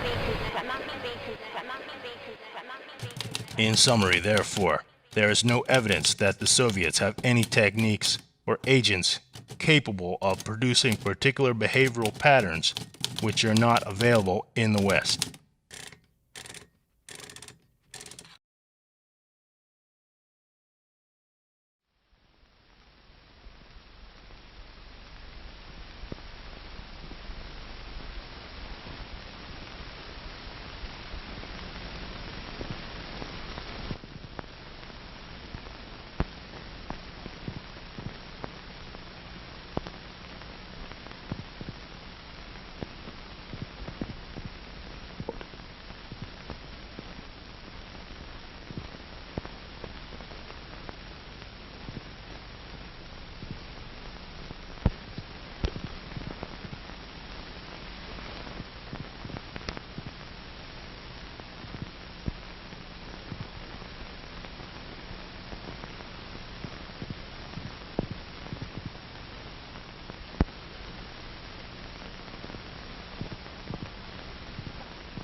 Form figure 8, run a couple on the right, run a couple on the right, run a couple on the right. A form figure 8, run a couple on the right, and chase the goose around.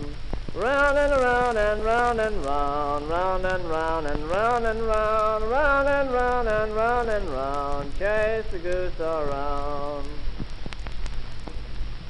Form figure 8, run a couple on the right, run a couple on the right, run a couple on the right. Form figure 8, run a couple on the right, and chase the goose around. Round and round and round and round, round and round and round and round, round and round and round and round, chase the goose around.